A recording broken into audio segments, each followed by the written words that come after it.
Hello, hello, and welcome along to episode 17 of Beldania. Last week we went through the Way of the Path number 11 of 27, which happened to also be the tomb of the Company of the Rose, a group of soldiers who once fought on behalf of Lord Valen when Jorsten was broken down into various principalities. The Order of the Rose later became the foundations for what is now the Dawn Guard, the army that keeps Yurak State's peace all over Beldania. And when we left off in at the end of the dungeon, and that is where we'll resume in a moment. But for now, today I have playing with me Joe. Hello, I'm Joe, and I play Hennick Littlefield, a halfling farmer and bard of the very down-home homebrew College of Humility. I have Jamel. Hey guys, it's Jamel here. I'm playing Kiavo, our Leonin Order of the Scribes wizard. I have Josh. I'm Josh. I will be playing Sebastian Belmont, who is an abjuration wizard human turned cat. We welcome back Bruno. Hey Bruno, it's great to be back. I'm playing Natasha Ayolet, who is a life cleric who was very, very quiet last week. She is most recently a life cleric and druid, correct?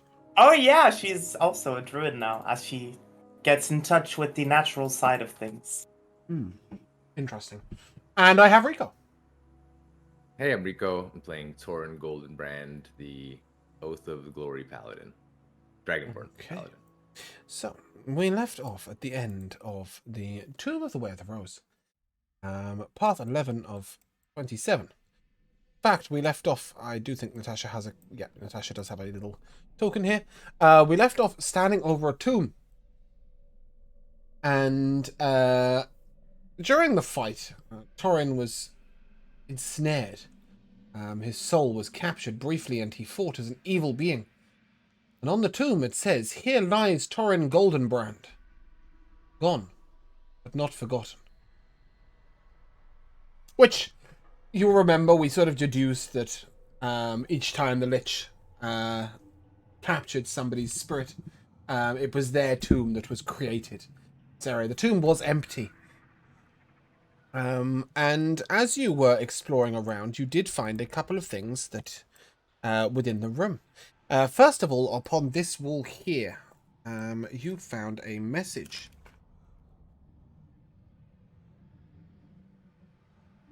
Message. It says, "Many are the colours within our hearts.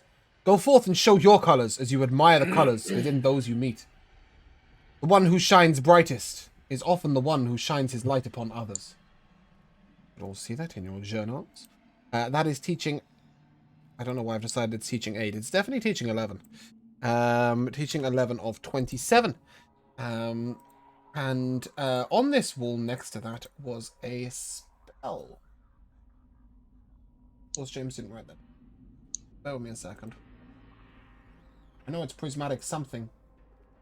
Prismatic sphere? Prismatic spray. Nope. Nope. Not giving you a level 7 spell. That's not a thing. It's a level 3 spell. Prismatic orb, right? Prismatic orb? That might be correct.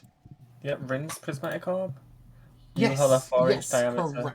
correct. Rin's prismatic orb is scribed upon the wall, and both of our wizards may write this to their spellbook if they wish. I very much will. But, yeah. Other than that, you seem mostly... You're in somewhat copable shape, right? Is anyone dead? Close. Damn near.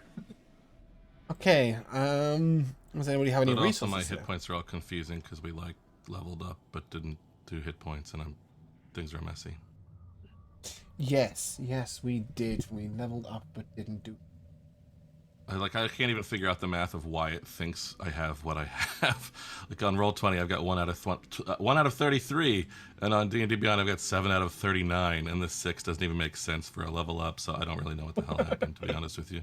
Who knows? Nevertheless, actually the 6 makes perfect Oh no, because you didn't roll HP. No, that doesn't make any sense. We're leaving, aren't we? We're leaving the dungeon. Well, I think the plan was to see, now that you've cleared it out, if you could gain rest at the end of this dungeon, as you didn't actually clear it all the way out on the way through, and obviously if you take a wrong turn on the way back, then judging by the state of Torin and Hennick, that might be the end of... that might be the end of Beldania for them.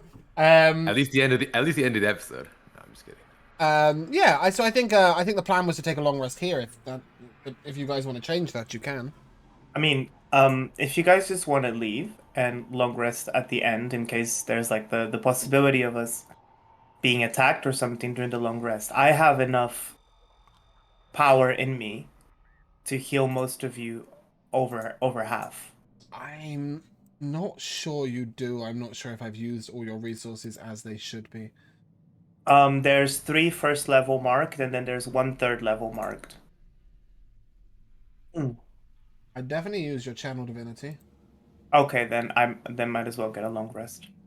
I used 2 third level spells, 2 second level spells, and all your first level spells. Okay, then let's get a long rest. Sebastian's like halfway getting into one of these crypts, and he like turns that we're not taking a long rest.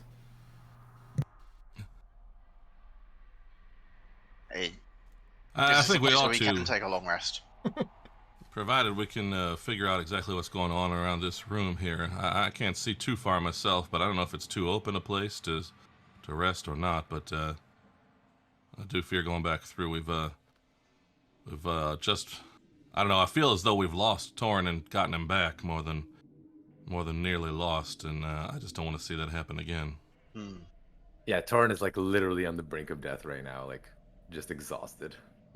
Can't even like speak. You can always climb into the crypt that's got your name on it. I was gonna Right now. say, I was like, there's a nice comfy little crypt here. Was there still a flower in the crypt, James? I do recall There was something like that. there was a glass rose that smells like a rose, but is made of glass and is preserved perfectly. I believe that we didn't check out this path here. No, we didn't. So No. I mean, as long as there's no enemies there, you'll be fine to long rest, I guess. I mean, if we want to go scope it out... No, never mind. I have 0 lay on hands. I thought I had like 10 or something left. I think you guys have no resources left. Go ahead and take a long rest. All right. You're fine. You have no resources at all. Yeah, I think- I've burned almost everything. I've got like 2 level just 1 long spell rest. slots and It's fine. nothing else. Just long rest, the lot of you. Okay. I think we could just huddle in this small room over here and barricade the door. Oh, that's Yes, an come in excellent close. idea. Come in close. Kiavo and I will embrace you all with our Sebastian's in the crypts. extremely I long think the plan limbs. was to long rest over there. Shove you all in there. No, Sebastian's in the crypt. Okay, Sebastian can be in the crypt because he'll die while everybody else sleeps. Go ahead and roll me a D100, Josh. Wait, let me long rest first. Find out. Okay, 100. That is an 88. Okay, you crawl into this crypt. Now. And, that's what I keep doing. I keep freezing the camp. That's what. I cannot get that right now.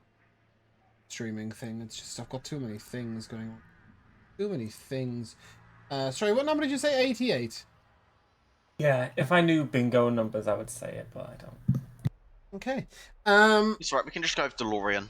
As you climb into this cape. Climb into this cape? Sure, climb into this cape. Don't even ask where that one came from. As you climb into this crypt, you find yourself lying on something a little uncomfortable. As you root it out, you see that it is a Thunderous Pendant. When worn as part of a necklace, the volume of the wearer's voice is greatly amplified. Only by removing the necklace will the wearer's voice cease to be booming and thunderous.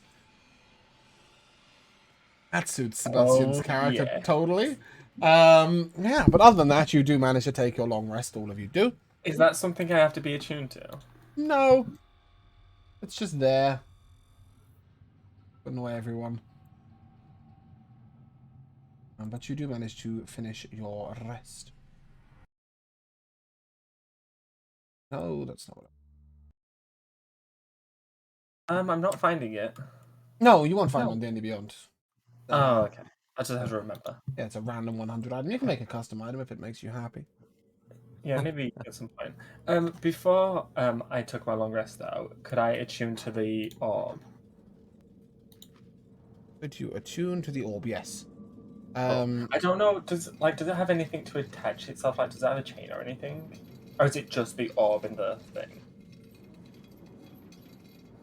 That should be better, Bruno. Your new token. Is it just the orb in the thing? What? So the orb is in that metal container, right? Yeah.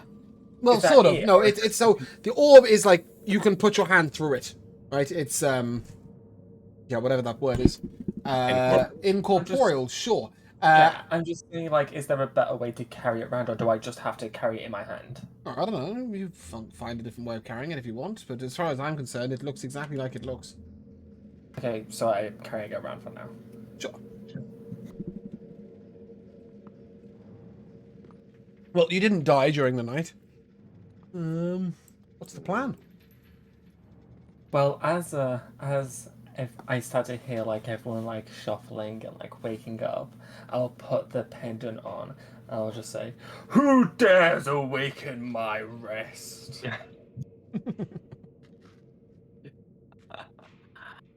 Oh man. I think Torin would probably step out, sword drawn, just like at the ready, and then seeing like Sebastian, just like slump down, put his sword back away, and then step back inside the room. Natasha is going to cast resistance on her ears and try to use that to roll a saving throw against not hearing any of that at this time in the morning. Oh, you hearing it? You may choose to ignore it, but you are hearing it. Sadly. I have a feeling we're not the only ones that might be hearing something like that in a closed space like this. Now we better check out this other area over here if we're all refreshed, because something's going to be chasing us down after that thunder. Well, I'm rested and ready. Gonna cast Mage Armor. Yeah, go ahead and roll me a d8.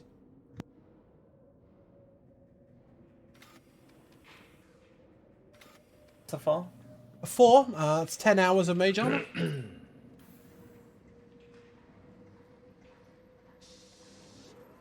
Oh, Bruno, are you still without vision? No. Okay, Um, I just saw that. is anybody emitting light right now? Has anybody got a light spell up or anything, or a lantern, or?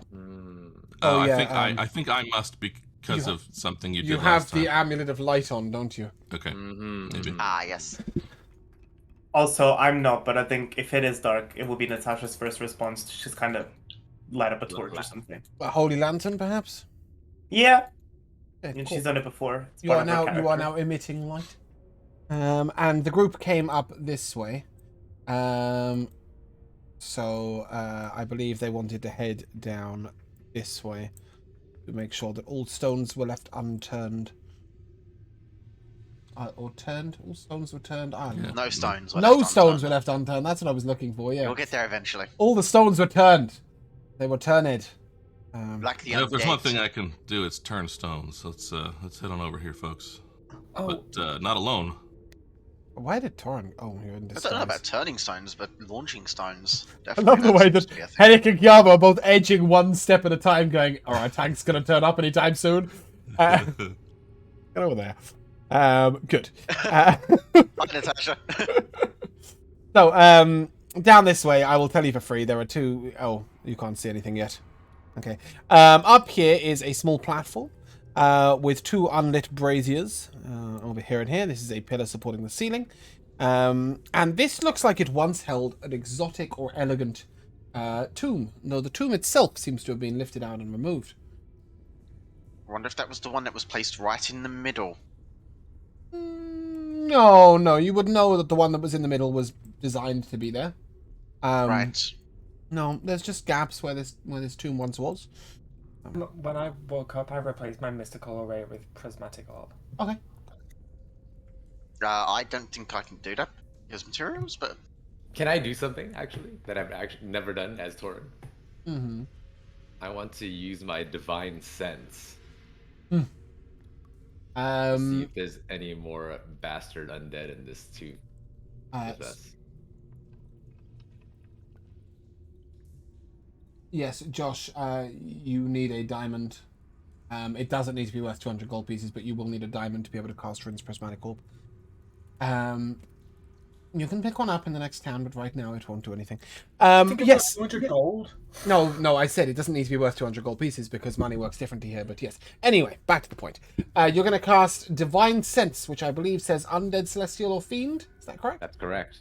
Correct. Indeed. There are multiple undead here, though as far as you can tell, none are within the immediate locale. Okay, except it does say something about cover, doesn't it? Yeah, if they're behind total cover, I can't sense them. Yeah, You ridiculous. sense It's almost nothing. completely useless. Yeah, it's like unless they're in this hallway. Can you see them? That's them. It's like so you can figure out. I if think something I'm is going to undead. rule that how I ruled that the first time. I think it's just like in the vicinity. I'm going to ignore the behind cover thing because that just seems shit. But regardless, you do sense some undead, but they don't seem to be in your immediate vicinity. Okay, I'll warn the group. Okay. On your toes, friends. Maybe back up in the part we didn't go to upstairs. I don't know. All right. Perhaps. If you say they're not down here, Torn, I'm with you. Nevertheless, let's push on. Okay. Here you find two chests that are unlocked. Both are completely empty because you've already had the gold that they contain. Right. There is 26 gold in that one and 41 in that one. But you've already taken it, so you may not have it. It's actually, if we're being specific, it is that amount worth of gems, silver, and copper. But you can just add it as gold, whatever. No one cares. The corridor seems to be relatively empty ahead of you. You'll see two pillars, upon which are inscribed climbing birds up the ceiling. These two specifically are very beautifully decorated. Again, you see two unlit braziers here and here. And you see a recess over here, and again, where another tomb seems to have been... Another tomb? I don't know. Tomb, crypt. A sort of stone big coffin has been removed from this area. Just here. And again, another one from there has been removed. You just see the recesses where they once lay. Do they do all of these crypts or tombs or whatever have names on them, James? The ones that you've passed, like this one, for example, Mm-hmm. and this one, yeah, they all have very simplistic names. So you'll often see just one name, or I'm even assuming they're all occasionally just like, members of the order. Of they the... are all, indeed all members Black of the Rose. Order of the Rose. Black Rose. I don't think Sorry, there's any Rose. black roses. Yeah, Rose. just Rose. They're all members of the Order of the Rose. There was one unusual. Haven't been there. Okay, cool. It's not on this floor. There is a tomb somewhere that's unusual, but you haven't passed it. You have not seen it. Yeah. That did we open that chest? We did, right? I believe so. You found a lightning bolt fly and a Chardalon stride, right? I think, yeah, I'm pretty sure Josh took fly, so yes. I took fly. Yes, we have indeed opened that chest. So yeah, I can tell you for free that this floor is completely cleared. So it's fair to say you would head back up to the previous floor, correct? Mm-hmm. Okay, I'm just going to I jump believe us so. there. And what I'm going to do is remove your tokens and then ask you to replace them. So if you want to replace your tokens here. Far right if anybody's missing them. Cool. It's just that I've resaved your tokens to maintain their vision and such effects. The only thing I haven't done is... Sorry, I'm looking for Natasha. She's under someone. Thank you. Let's restore your Holy Lantern. There we go. So if you recall... can you guys see where you've been before? Yes. But Yes. Yes. Am I supposed to have this amulet all the time now? No, care. you don't That's have to. Just because I don't have it. That's what I'm saying. Yeah. Well, we had only Torin. All three of you have no vision, right? Yeah, So you yeah, can yeah. give it to Torin instead, but I think one of you two would wear it, I assume. Sure. Yeah. I'm just saying it wasn't active on me when I came into this floor. No, indeed. I didn't. Yeah. I just assumed that it would turn on Yeah, as I and when. also, I also have limited vision as well. Yeah. I'd So give it to Torin. Torin's going to be out in front of us. okay. Torin, if Natasha used to have it, right? Yeah. Yes, but she has a lantern as If well. Natasha's I not passed going to it need on. us anymore, I think it should be you. The two of you are up front protecting us all the time. Yeah, I got my eye on things, but I think it's better if you have it. So, Well, fair enough, Henrik. I'll take it and stick it over my much larger head.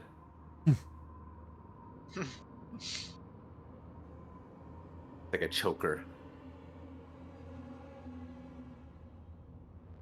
now that does mean I'm going to be sticking right by you most of the time because I can't see a damn thing. But Right, Natasha's hiding. Doesn't want to go down the path. They're headed this way, Bruno. So like, I tried to move the token, but I accidentally double-clicked it, so it opened a bunch of options. Ah, yeah. Cool. So if you remember in this this little area here, you'll all see the plate that you found before. So you can easily just walk around that, avoid the lightning Yeah, trap. let's not step on that. No, I don't need any check for that. You can go ahead and move past. And the area that you haven't been yet is, I believe, down here. It's conveniently marked out for me. Yeah, somebody's put an arrow and a question mark, correct? who's been here? Okay. Oops.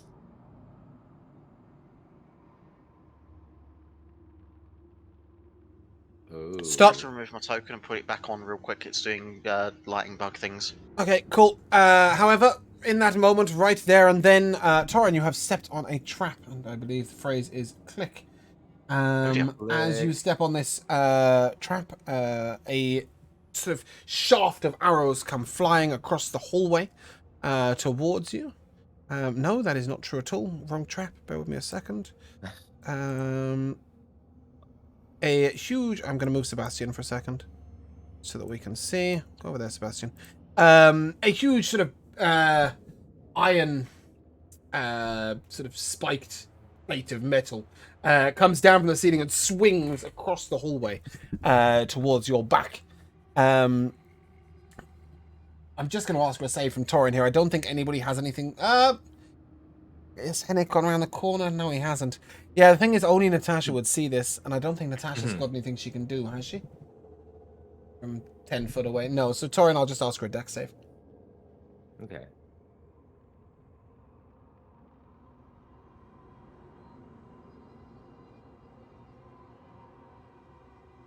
An 18. You will take 0 piercing damage. Oh, no, you will take 6. You will take 6. Sorry. I will take 6. Yes, 6 piercing damage. After you stepped here, though, this sort of comes to a halt and is now useless. Until somebody resets it, which means that this trap is actively set and recently. Or at least somewhat recently. As in the last 100 years recently, not like in the last 2 days. Yeah, somebody has had to set it since the last person set foot in here.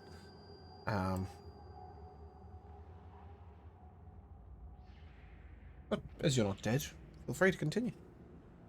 Are these skeletons here? Yes, so you have 4 crypts, each of which contains a body.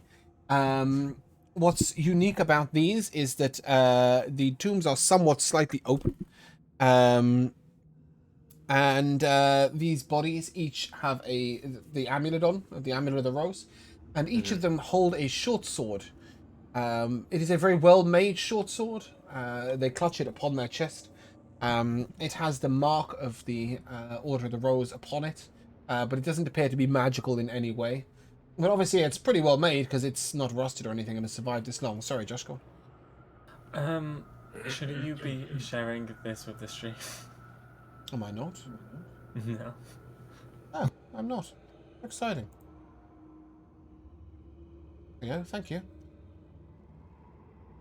Yes, but just a reminder for those of you watching the stream, obviously my GM notes are on there, so don't pay too much attention. Yeah, other than that, other than this well-made short sword, oh. Gosh, I hate you.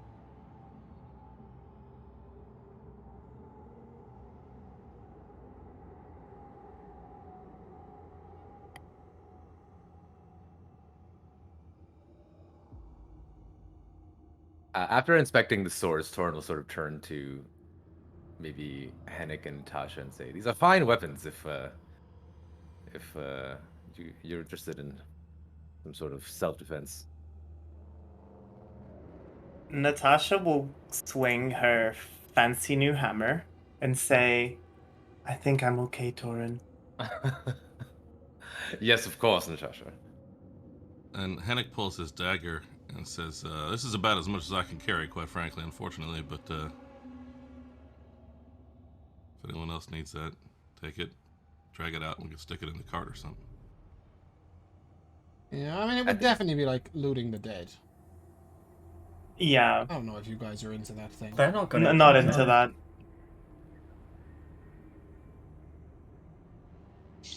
That's a very Sebastian thing, but yeah, I'm not. I don't care for that. But you do see something lying over here. That does not appear to be entirely belonging to any corpse, as it is resting against the wall, and beneath it you see the decayed corpse of what appears to be some kind of tomb investigator or adventurer. This is a moon-touched scimitar, a good weapon for dealing with the undead. Perhaps an adventurer brought it this way for the purpose of sort of defending himself Lighting well. up the... true. Yeah, No, it gives off they're, a little light as well. Might be worth rearranging some things I'm carrying for, because now that I've given you that amulet, Torin. What is this thing again? Run it by me one more time. A moon-touched scimitar? Ah, Well, by all means, Henrik. And I'll reach for him, unless it's like low enough for Henrik to reach. It's stuck in it's sort of resting against the wall on the floor. Oh, okay, on the floor. Okay, Yeah. okay. Can you use it? Yeah, maybe not. Yeah. No, right. I get short sword and rapier, but I don't get the rest of it. It's just Yeah, stupid. you don't but get scimitar. It's a can't. very weird one, that. That's fine. Yeah, it's I don't know. It's a weird shape. My hands Is want it- to think it's more like a sickle I would have used back in the fields, and it's just off. It's not working for me. That is the Is it a best simple description of I can't attune to this. I can't. I'm not proficient with this I've ever heard. It feels wrong. Wrong shape. Yeah, what's this? No, it's not a simple weapon. It's backwards. It's a backwards sickle. wrong shape, wrong size. Doesn't have the right weight for you. Such as. Okay. We'll take it anyway. It's very Yeah, nice. somebody will use it.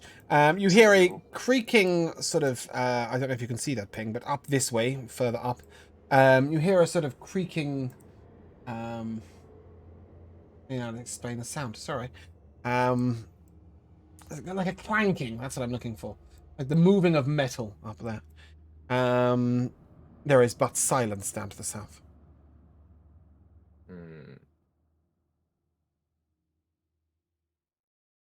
Are we into a little action, or do we want to stay safe for the time being? We can do action. You hear the Have all of our clanking resources begin available to at our move disposal. towards you. Should we hide and get a surprise on it? Nonsense, Natasha. Weapons drawn. It can hear you, so I'm just gonna say, go ahead and roll the initiative. It is coming towards you because it can hear you.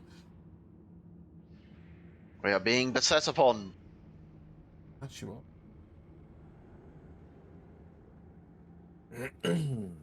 And indeed, as it comes round the corner, it will see Orin, I believe. And it will Yeah, I'm right there. take a step up. And it lets out a bizarre howling noise. I need a wisdom save from everyone, please.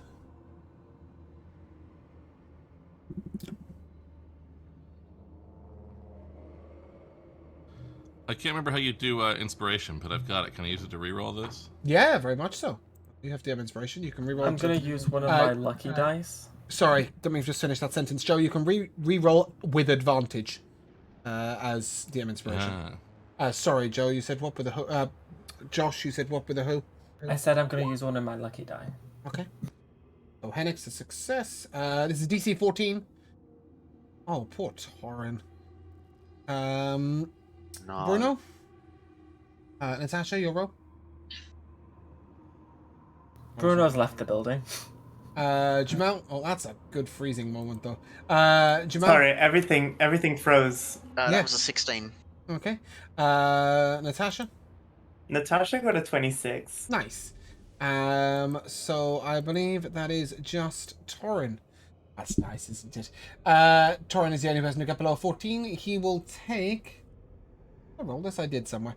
11 psychic damage. And you'll be stunned until the end of your next turn. Yeah, a bit brutal. And I'm afraid, as you are the target in range, that's a 20 to hit you. But I think... Roll with advantage because you're stunned. Yeah, 20 to hit you.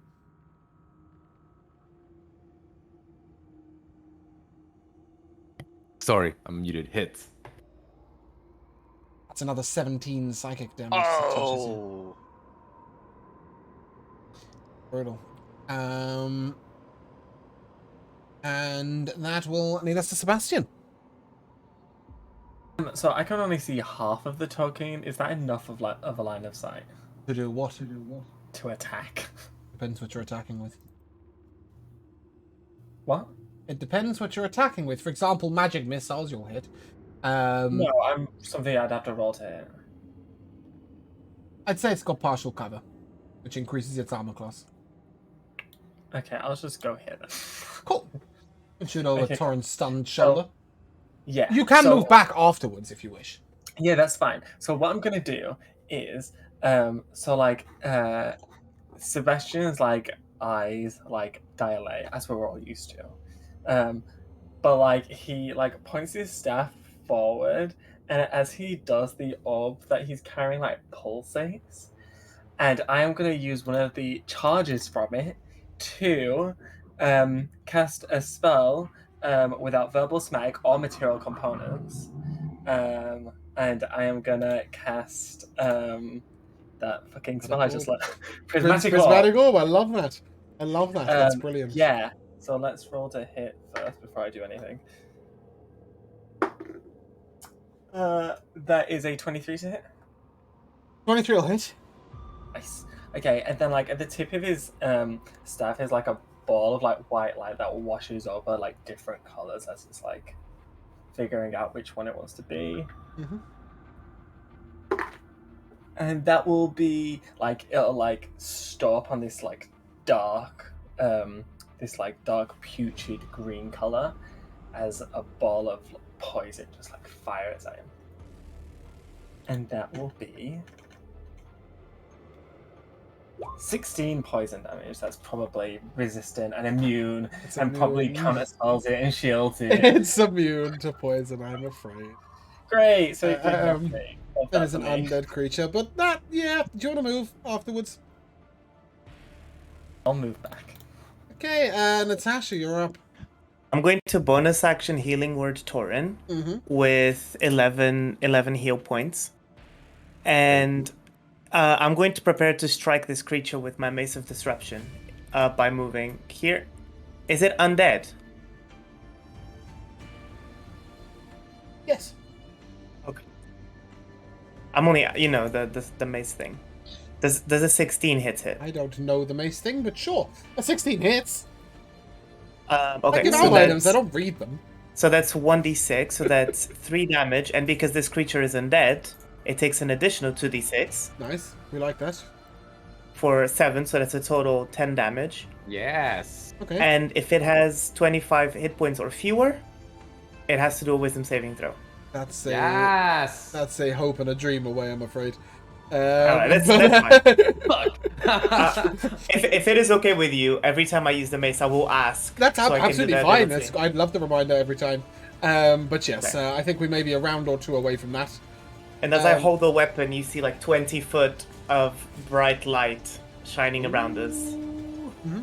Bug! Oh, I'm really sorry, guys. Every single one of you took 5 psychic damage from that babble. I didn't realize it did half damage on a successful save. No Not worries. Rico, you already took 10. You already took the full amount. Don't add the half as well, that's harsh. But yeah, everybody else would have taken 5 psychic damage. Sorry, just while I remember that. And that's my turn. Monsieur Hennique, it is your turn. So it is. I think. Yeah, I'm just gonna sort of roll to the side here, grabbing some rocks off the ground as I go in the rubble of this tomb, and throw a rock at it as I go by. Or let's see here. Do I not? Oh, there it is. For a 19. A 19 will hit. So that is 9 rock damage. Ooh, a little bit of rock damage. And I can't remember actually what it. Cause I think it's force. yeah, I think it turns it into force. That's what I couldn't remember. Yeah. And I will simply inspire Torin as I go by. Come on, Torin. We put you in the front lines for a reason. Get your wits about you. Can you hear while stunned? Oh. That's a weird thought. I don't think I've ever tried to inspire a stunned person before. Well, if I he was, think, if he was technically, stunned, yeah. I just Yeah. can't move and speak. Okay, Because cool. if he was stunned, he'd still take damage from like a thunder spell. Yeah. There, completely fair, yeah. Absolutely fine. You inspire Torin. Does that conclude your turn, Hennick? Yeah, let me see if I need to move any further. I'll just move back here as well, just so there's space to move around. Okay, Torin, you are doing nothing. Yep, sorry. Chiavo, you're up. Okay. I think I'm gonna have to see if this works. I'll give this a whirl though. Bring myself up to here. That's partial cover, yeah? Here then. Yep. Is that okay? That's the square that everybody has stood in to throw their ranged attack and move away again. Yes. Yes. We love that. So we know that we've ascertained the thing's immune to poison. You have indeed. If you would like to give me a religion check, I think maybe. I'm not great at those, but I'll give it a shot. Yeah, I think maybe if you've read about these anywhere, you've read about them in a religious text somewhere. I don't think it's the sort of thing, and Natasha's not a religion-ready person. Well, that would be a 17. Yeah, you know that this creature is also immune to necrotic and cold damage. You know it has some resistances, but apart from the fact that it can't be hit by non-magical weapons, you can't remember much else about its resistances. Well, that totally ruled out my cantrip option that I was considering. So thank fuck you said that. Well, good. We like to Right, help. let's blow a second level spell on this one We'll do and see that. how this one works. I'll raise my hands and shoot out a jet of acid. I'd like to counterspell that, but I can't. You can't? It doesn't have counterspell. But if it did, I would use it. Go ahead. What are you casting? Oh my god. Never mind, that's a Okay. fucking nat one. Go ahead and give me damage. It's just going to be the 2d4 damage then. Okay. To which you will discover it is resistant. Okay, well that would have been 3 damage. Ooh. Okay. So it'll half that to 1. Sick. Does that conclude your turn, Kiavo?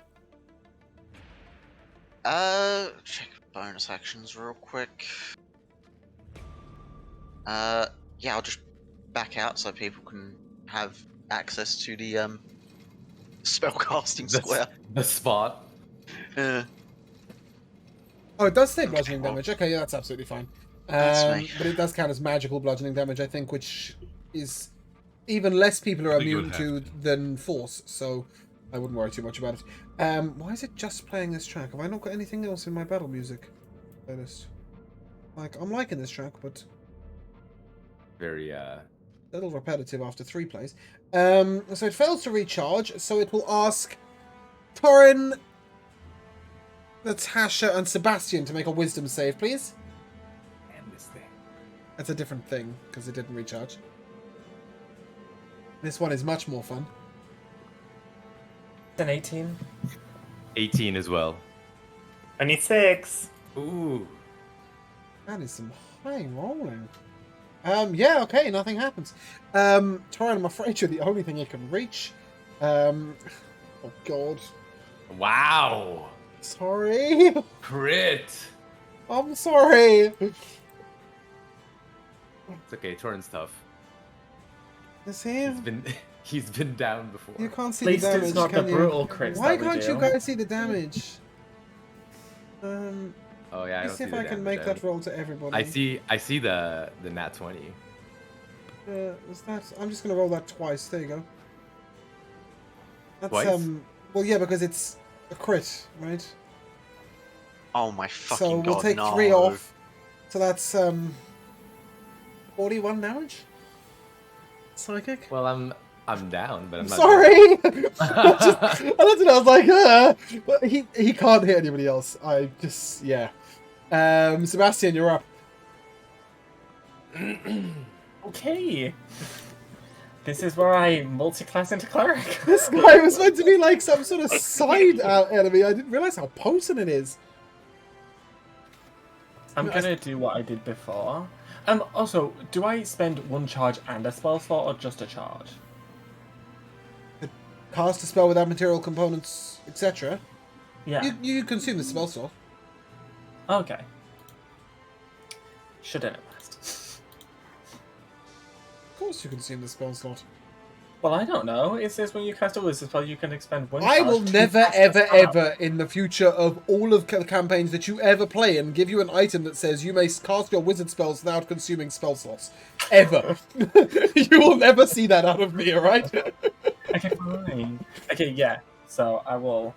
Let's see if I hit. Is this the Russian roulette of damage again?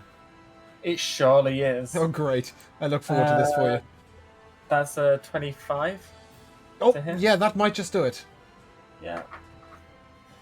Come on. Non-poison. Bruno, Hopefully. while he's doing rolling things, that extra 2d6, what was the damage type? It is radiant. Uh-huh, I suddenly realised it might be. Can we remember what you got on the extra 2d6? Because I need to double it. Yeah, it was 7. Nice. Yeah, you notice that radiant damage is incredibly effective against this enemy. Ooh. Yeah. Sorry, you were... Josh has just got radiant, hasn't he? On his dice. Oh no. Oh, No, no? I don't have radiant damage on the dice. Okay. But what I did roll is a 6. So the orb turns purple and then turns into like ribbons and wraps around him. The target is now restrained. It must then make a Constitution saving throw at the end of each of its turns. If it successfully saves 3 times, the spell ends. But if it fails 3 times, it doesn't have to be 3 times in a row. It is permanently turned to stone and is subjected to the petrified condition. Sick. We love that for you. Cool. So he is restrained, meaning Natasha, should you choose to attack, you will be attacking at advantage. Nevertheless, does that conclude your turn, Sebastian? Sure does. I hope he gets 10. Okay, cool. I hope for you guys that this doesn't last 3 more rounds. Natasha, you're up. Okay, so I want to use my healing attack. Are you going to punch him in the face? I'm gonna punch Torin in the face. Okay, are you going to... Yes. I will tell you that you can only do that with Cure Wounds, right? You can't do that with Healing Word. Yeah, or with your... or Channel Divinity? No, Yeah, just it has You to be can a channel- touch spell. Yeah, touch It has to spell. be a touch spell. So, do you have a Okay. touch healing spell? I do. I have Cure Wounds. You have both prepared. Okay, cool. Yeah, punch Troy in the face. So because he's down, I'm guessing I get to roll with advantage there. Oh, yeah. Yeah.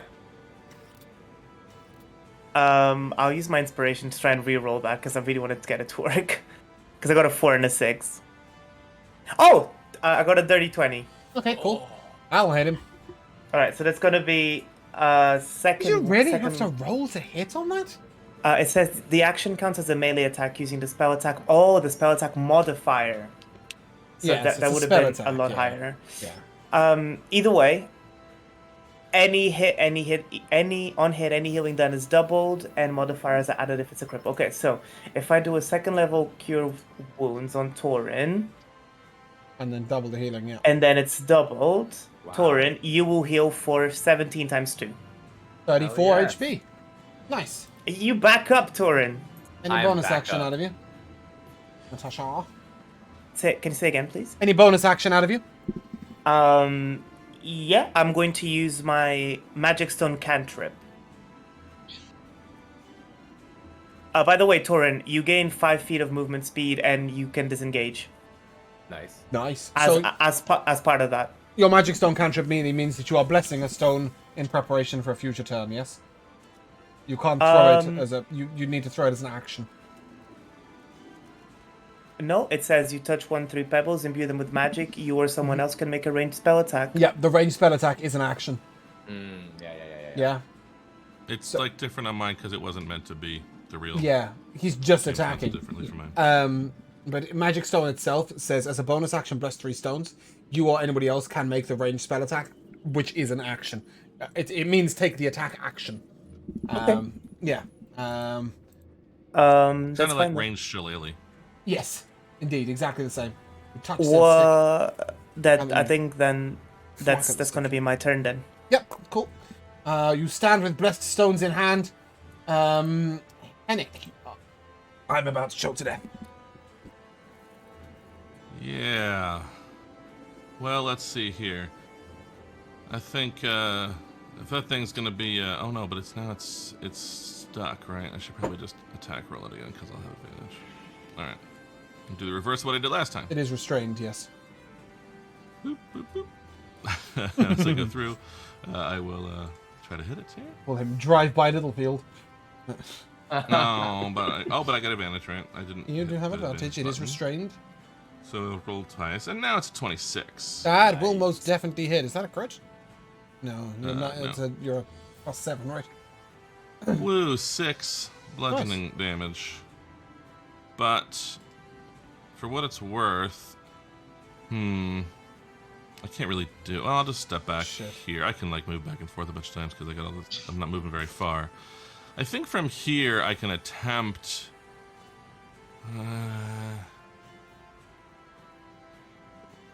Well, that's not going to be any use.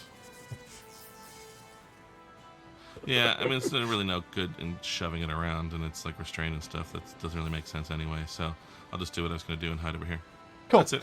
I totally missed all its condition immunities. I'm going to allow you to continue to restrain it. But yeah, I totally did not see that at all. Thorin, you're up. It's restrained. You have advantage.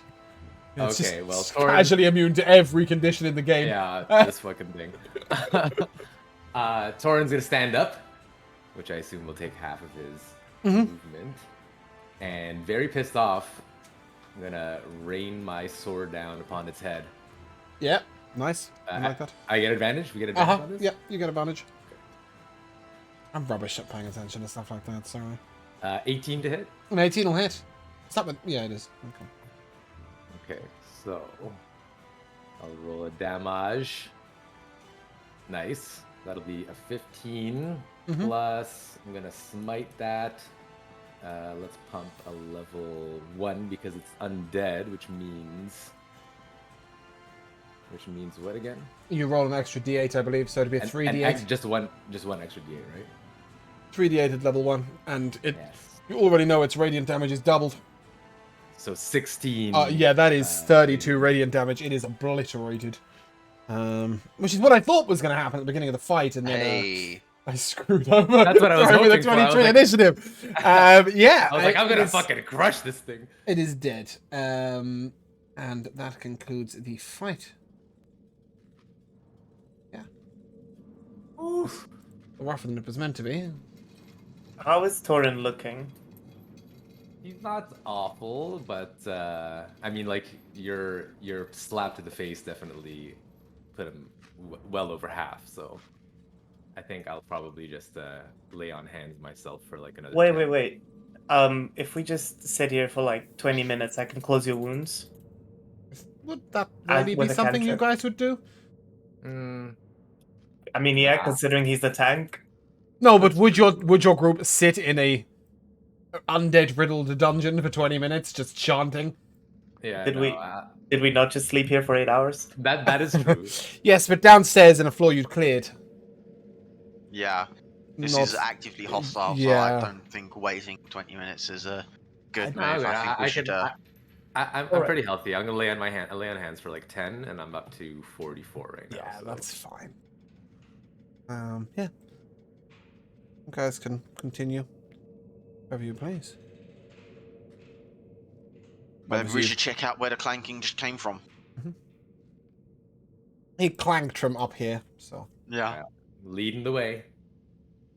Okay, Torin, on your left, you see over here in this grave, you see a silver plaque in front of the grave.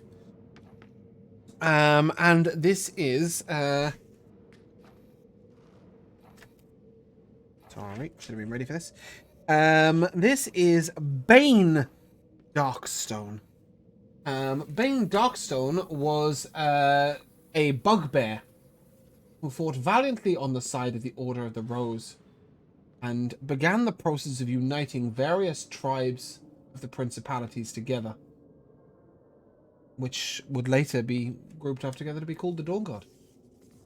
It was the first Bane. What's his last name? Bane Darkstone. Darkstone.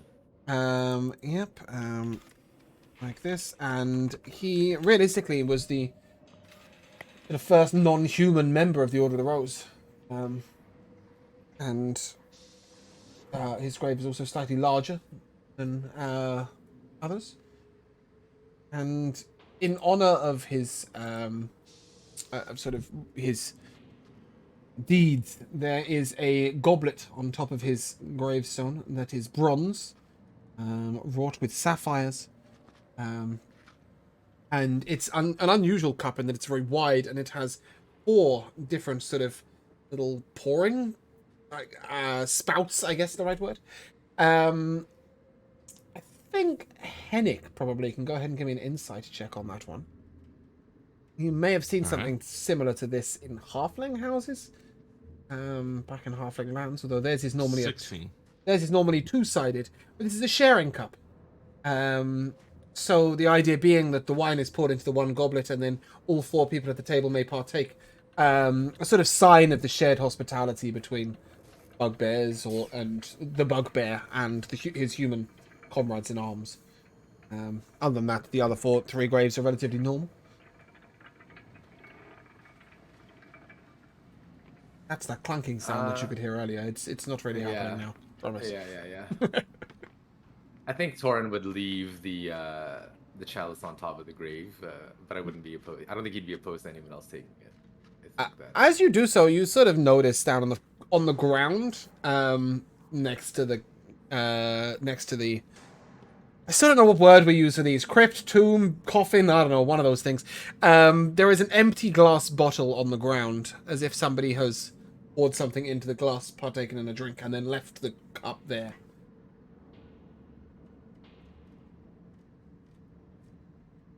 This is where we all multi-class into Warlock. So it's Dark Rose, right? Just Rose, I think.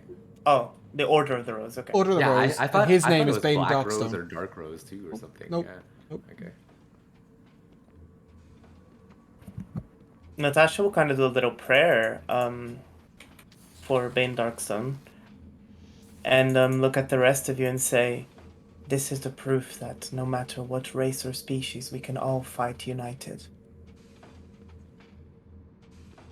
Well said, Natasha. I mean, Well, have I a look think, at us. Sorry. Couldn't be You're more true. correct. It's the Black Rose. I just looked it Right? up. I just looked I it knew up. it. I knew that. I was like, it's the I black. looked all the way I'm pretty back. sure it's the I looked fucking all the way Black back. It is indeed the Yeah, Black yeah. Rose. So to be fair I on wasn't me, right? drunk then. To be Right? fair I on swear, me, yeah. I did have to go We're not back crazy, like right, Bruno? all of that to find it. Because I wrote about this, like episode 3. So That's true. yeah, I had completely sort of forgotten. The Order of the Black Rose. But after Natasha utters a prayer, are we leaving the cup there, and are we continuing onwards? Yeah, I'll just say we're all welcome to drink out of there if you'd like. I don't know if it does any good, but more than symbolically. But that cup stays where it is, Sebastian. I'm a little bit curious about one thing I about the don't cup. think Sebastian has been particularly grave, Robbie, has he? Well, no, but You he could take was, 2 he copper was pieces out of hiding, someone's taking loot from me skeleton. last time. I'm just sort of playing out rest of Yeah. that. He redeemed himself. Yeah, though. I he forgot ended about up that. coughing up the I gold. mean, I think Sebastian's too busy, like, staring at his new magical item to even care about a cup. Will Of anybody course. drink from the cup? I anybody wouldn't be have anything drinking to put any, in but I'd it? like to. Sorry, Do we go have on. something to pour in it? You're damn sorry, right we sorry. do. We have my wine. Oh yeah. Knew that was coming. Sorry, go ahead, Jamal. I'm not going to pour anything into it or drink from it, but I'd like to take a little bit of an examination of the cup. Is there sort of any residue left in the thing from where someone had poured something into it before? No, it is completely bone dry. It is, however, completely clean. There is no dust within it whatsoever. And you do notice that it emanates a faint aura of magic that is beyond your comprehension as a wizard. And as I'm afraid Natasha is not a learned cleric, but more a self-taught one, none of you have the answer here. But there is definitely some magic to this Interesting. stuff. Well, because she read a lot of books growing up. On the odd chance, could I maybe roll a religion check to see if there's anything that I could piece together? It's the magic that you'd need to understand, not the sort of the religious side of it. And the magic is not something you would have had access or learned yet. What I'm going to say, so I'm going to go ahead and go nope. I'm gonna take out a bottle of wine and say to the group, shall we have a drink for the dead? For these fine warriors? I was wary of that sort of ritual with the Yuan tea, and it worked out quite well. I suppose I'm not against it. Well, out of reverence and respect for this Bane dog star, perhaps we should all partake in a tipple. Great. Grab the chalice then. Pour it as it lies, Sebastian. Wait, what? Just like pour it, like do it like where it's sitting, and then we'll just. Okay, yeah, I'll Maybe take like- the chalice and I'll yeah.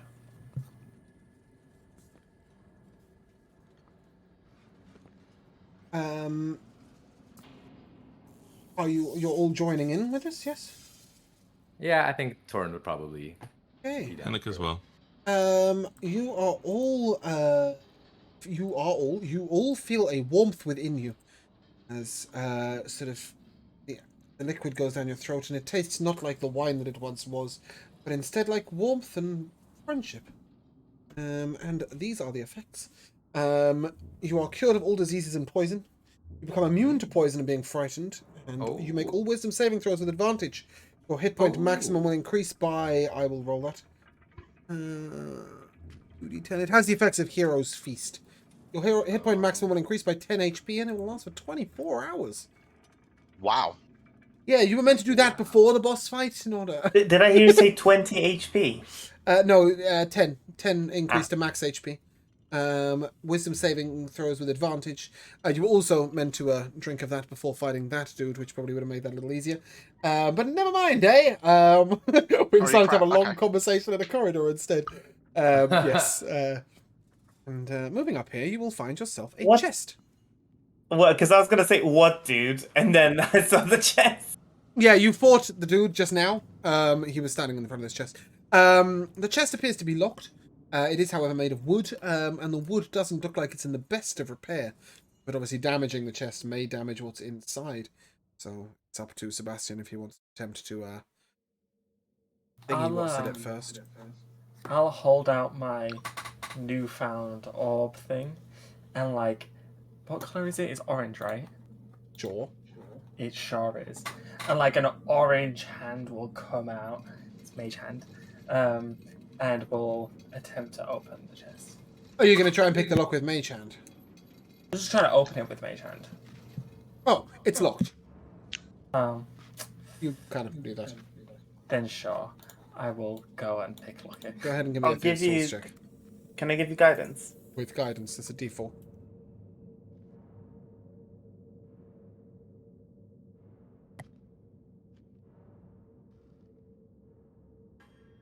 On a separate note, Joe, how long does that bardic inspiration last for again? I think it's 10 10 minutes. 10 minutes. Correct. The 14. A 14 is a failure, unfortunately. You're going to have to bash this box in. Natasha and Torin will make light work of it, though. Go ahead and give me a d20 roll, please, Torin. Don't want to damage the chest though. The only way in. Do it, Can't we Natasha. Can't we just bring it with us since we're leaving? It's like a proper full-on wooden seafarer's chest. All right then. Yeah, no, it's Natasha like will the grab three her of you, like, shovel. move. Natasha will grab her shovel and then just smash the lock in. Go ahead and give me a d20 roll, Rico. Me or Natasha? Yeah, you. Why not? Okay, sure. So just anyone that's not me, because I don't have my dice tray open. Bam! 2. 2. Wow. As you break through into the chest, you see 2 bottles, one of which is shattered, one of which contains a potion. God knows what the other one was. 36 silver pieces you've already looted, somehow, magically, at the beginning of the floor below, and a pair of stones that seem to be linked together. Yabo, give me an Arcana check and see whether you can identify the potion and the stones. I'll cast mending on the broken bottle. Great, you've now got an empty glass bottle with a drip of potion I left in the don't bottom have of it. mending. I don't have mending. I wish. With a 9, you are unable to identify the stones, but the potion is a potion of clairvoyance. Ooh. The other potion was a potion of clarity, but unless you're going to lick the broken shards of glass, that effect is not going to be present. But the pair of stones you'll have to identify upon a short rest or with the identify spell. I'll grab the stones and I'll put them next to my ears, and then I'll look at Tiavo. Do you think I would suit jewelry? I somehow don't feel flashy jewelry is your style, but Yeah, I didn't think so either. And she gives you back the stones.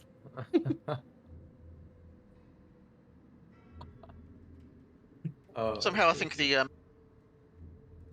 simple and homely look suits you better. Are you saying that I look simple, Kiavo? No, you look absolutely fine the way you are. That's what I mean. I'm joking. No. Oh, I'm I was sorry, never my a good one humor. for that. My humor is very unique. It's okay. It's okay. Unique just means there's a fantastic place in the world for you. Yes, Sandringham. So it seems. One day.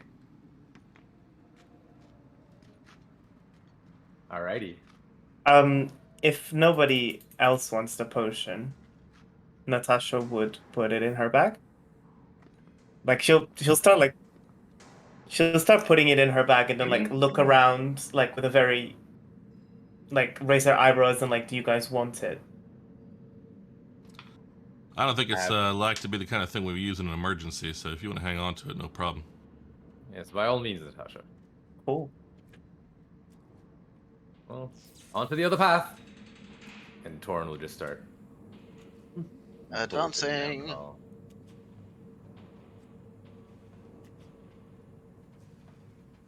Moving slowly. Stay there. Torin, give me a perception check, please. You look I down the can do corridor. that. 13? Cool. Seems clear. Okay. I think I used the divine sense on the bottom floor, right? Yeah, you can use it again if you like. It'll tell you there are I'll use it undead again. somewhere nearby. Nearby? Yeah. Well, ish. I mean, relative to like they're on this floor sort of thing. Alright. Stop. Give me a dex save. It's not you. Sorry, Hennick. Give me a dex save. Oh, okay. Yeah, We'll sorry. do it You have stood on it. then. Never mind that next save. 17. Oh, yes. As you stand on the pressure plate, a scythe swings down just behind you. But Hennick steps back quickly enough and nothing happens. Cool.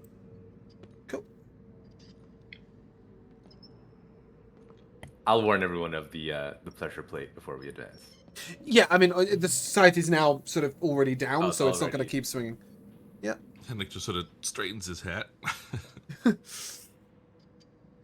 So that Well, knife that on the was floor close call. is the scythe, basically, yeah? Yes. Oh, is that what came through? Sorry, I thought it was going to... okay, cool. Say that. There you go. You have stood on another one. Seems Hennick is keeping up well. Go ahead, Hennick. Give me another dex save. Sure. Sorry, pushing the wrong buttons here. That's a natural 2025. Sick. Again. He's just like, ready? Another one. I feel like we should stand back and allow Torin to walk through. I was gonna actually There's a ask pattern here. Natasha to get up here and use her eyes. Yeah, so Natasha will step next to Henrik and say, "Perhaps we should call you Little Feet from now on, because of how light you are." Well, I do seem to be doing all right, but Torin's not keeping much of an eye out. Maybe we should. Maybe. It's very Maybe dark I'm- in here. I'm very tall. The ground is 8 feet away from my eyes. The challenges of being tall. Natasha, do you want to take the lead? Natasha would very much like that, and Go she ahead, would give me a kind of like perception check. shuffle in. Like, I'll cast guidance on myself too. Okay, but you'll also go ahead and stand in front of... Oh, that's not what I want to do. You So can... that's plus the guidance. I've got a total of 16. Okay. It seems clear. Obviously, you've stepped out in front of everybody else.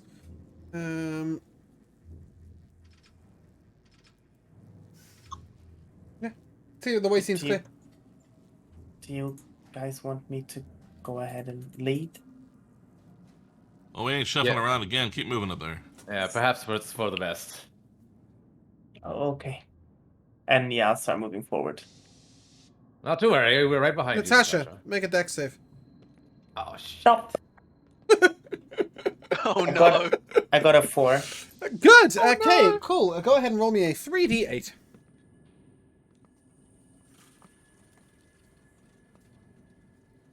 That is 16. Oh, that's a good roll. Well done. You can take 16 piercing damage as a scythe swings down and catches her in the side. Unlike the previous two that swung in the doorways, this one swings genuinely across the center of the pressure plate. Hennick gets to keep his nice hat exactly how it is. And Natasha's armor luckily stopped some of the blow. That was Sebastian. He might have had a haircut. That is so freaky. I was literally just thinking that it would like take off a couple of hairs. That is so freaky. Well, great minds. Oh, Maybe 10 years is too long, Josh. We're becoming the same person. Nevertheless, Natasha, you may give me another perception check as you come down around the corner. Before that, though, I think Torin's gonna lay a hand on Natasha and be like, "You're all right," and I'll give her a 10 HP. Love that. Love to see Natasha Hey. being healed by someone else. A little Hopefully- returning of the favor, you know. So as I do perception and use my guidance, Natasha will start casting close wounds, but instead of using the normal verbal components of the spell, I was gonna say, "Why did I leave Sandringham? I could have just stayed home, served beers. I wouldn't have to deal with these straps. I could be getting tips right now, but no, I'm getting stabbed in the chest." For like 5 minutes until the next strap, I guess, just so she can get 5 HP. 5 minutes. Go ahead and roll me a D100. Oh, Moving. and did you say it was 10 HP, Torin? Yes. The D100 is 43. 3, that is... As you are standing there complaining about various... Stay, please. Stay, please. Oh. As you are complaining about not getting tips and you could have stayed back in Sandringham. No, she could have stayed back at Tambergan to get tips. Okay, 3 skeletons make their way round the corner, listening to your griping and groaning. And they will attack you. Bear with me a second. I just need to...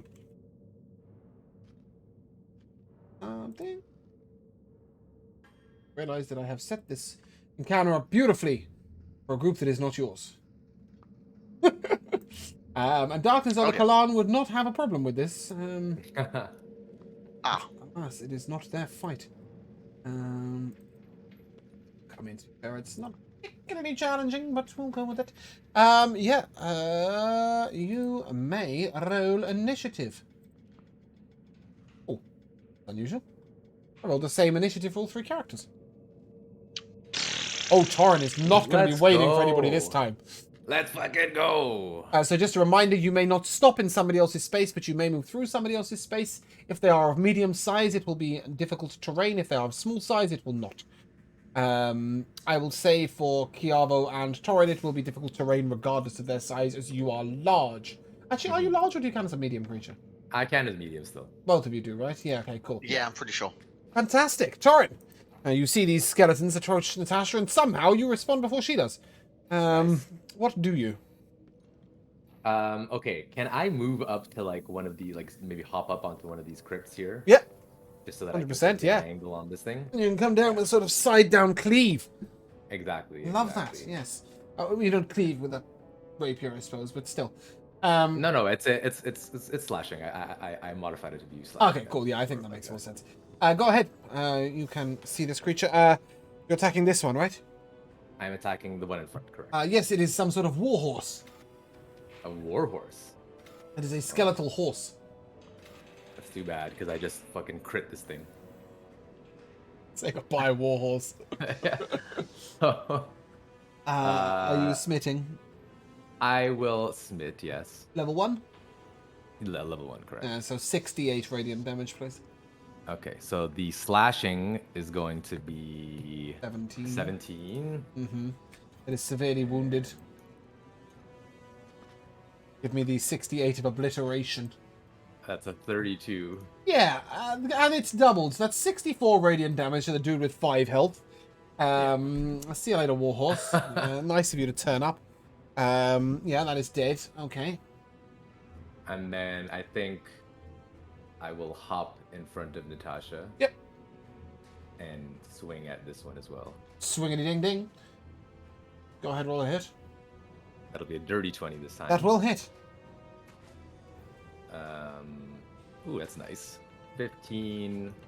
And how many smites do I have right now? You notice that your sword does not slash as well as you thought it might. As their thick bones seem to protect them from some of the damage.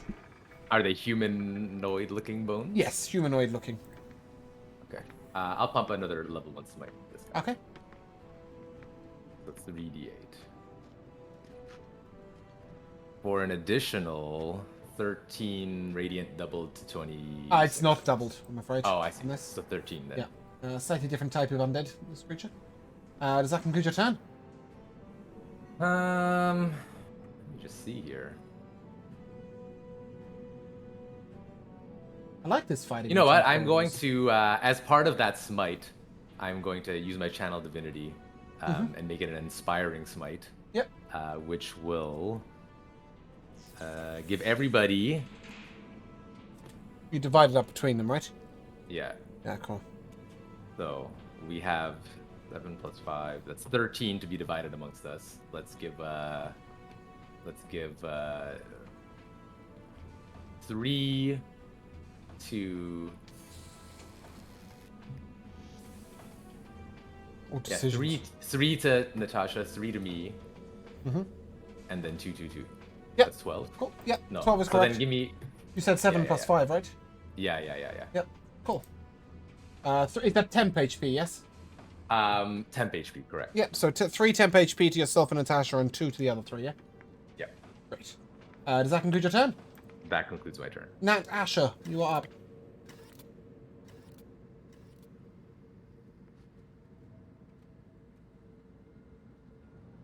So, Oh, sorry, I was just applying the healing. that's right. I'm gonna like shuffle past Torin for 5 feet, Mhm. and I'm gonna bonk the enemy in front of us. So reminder, with it's my- 10 foot of movement speed to move into his square. Difficult terrain. Oh. That is not so flattering a freeze, Bruno. You back? Yeah, I know. Yep. Yeah. There he is. 10 There he foot, is. 10 foot of movement speed to get into his square. But yes, go ahead. I thought it was 10 feet of movement to go through enemy squares. No, because of the size of Because each I'm so other, I've said that, big as long and as they're not large. small creatures, Okay, that's fine it's anyways. difficult terrain to move through each other's spaces. The Mace of Disruption, unfortunately, does not work. Ooh. Why? I rolled a 4 to hit. Oh yeah, no, that doesn't hit. At times. And then I'm going to move back, which does cause an attack of opportunity. 13 to hit you. That does not hit. Indeed, it does not. Torin, how are you looking? Pretty good. Okay, cool. That's gonna be my turn. Okay. Let's see how good he's looking at the end of this. The skeleton will slice at him once. 15 to hit. Miss. Second time, 21 to hit. That hits. 10 slashing damage. Okie dokie. Well, that's interesting. And yeah, that works. And then it is going to do what Natasha just did, and proc an attack of opportunity. You want to take one, Torin? I definitely will. It's 23 to hit That'll hit. for 12. Let me re-roll that because I completely forgot. But you gave me Savage Attacker, which means that I can re-roll. Yeah. And you died a total, so why not? No, I'll use the original. 12. Mm-hmm. Okay. And then it will move back. It is wounded. And the other will move in. And it will swing at you once. 8 to hit. Second time, 11 to hit. Nada. Oh, indeed. Nada. Henrik, you're up. All right. Yeah. I think I shall just call down the corridor at it. Mm-hmm. And I know we took care of your ride, but you might want to get on out of here. And vicious mockery him. So 15. that's, Wisdom save. yeah, it's a. Save? Yeah, 15's my save, so nothing. Cool. Any bonus action, or are you done? I get him back on a short rest now. I will still give assuming the 10 minutes has passed, I will give another bardic inspiration to the person in the front, which is Torn once again. Okay. Sebastian? Okay, so the orb is gonna start pulsating. That orange hand is gonna come out again. It's gonna like latch itself on the skeleton's head, and like the hand will start like pulsating. It needs to make an intelligence saving throw. I'm casting Mind Slither. That's an 11. Alright. That's a fail. He will take 5 psychic damage, and on its next saving throw, will take 3 off of it. Cool. That concludes your turn, Sebastian. Yeah, and then the hand will like come back into the orb. Mm-hmm. Chiavo, you're up.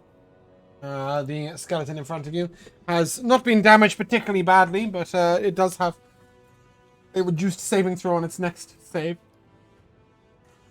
Okay. Well, in that case, I shall make it take its saving throw. I will project some energy forward and force the thing down into the ground. I will need this thing to make a strength save. That's a dirty 20, including the -3. A dirty 20. Okay, that well and truly saves it then. Yeah, you definitely picked the wrong attribute there, I'm afraid. It's got like a -4 to a couple of its stats, but not to that one. Yeah, any bonus action from you, Chiavo? No, unfortunately, I was hoping I would be able to manage that, but yeah, yeah, seems like no. Corrine! Up. Okay. How's the guy looking in front of me? He wasn't hit. He was hit with a couple of things, maybe? Yeah, well, took like 5 psychic damage. Oh, okay. Like, it's fairly unfazed.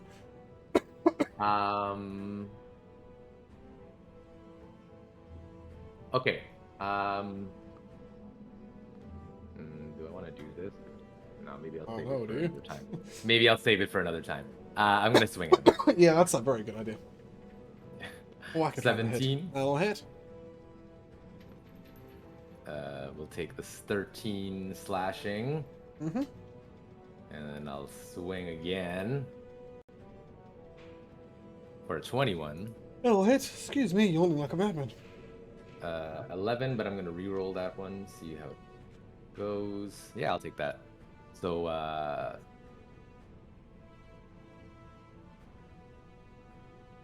I guess that'll be 14 damage. No. Yes, yes. So I sorry, rolled, yes, I yeah, rolled, yeah, I yeah, rolled, yeah, yeah, yeah, I rolled yeah. the extra D8 I plus see, the 4, yeah. plus 7. Yep, it is wounded. And I'll pop a smite into that last one, I think. Okay, Just go a ahead, level one. smite away. Or 14 radiant. Oof, big hit.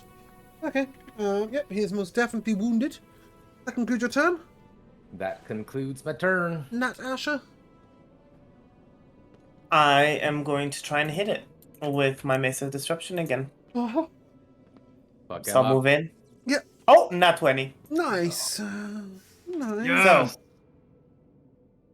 So 2d6 plus an additional. So 40. 11 damage there.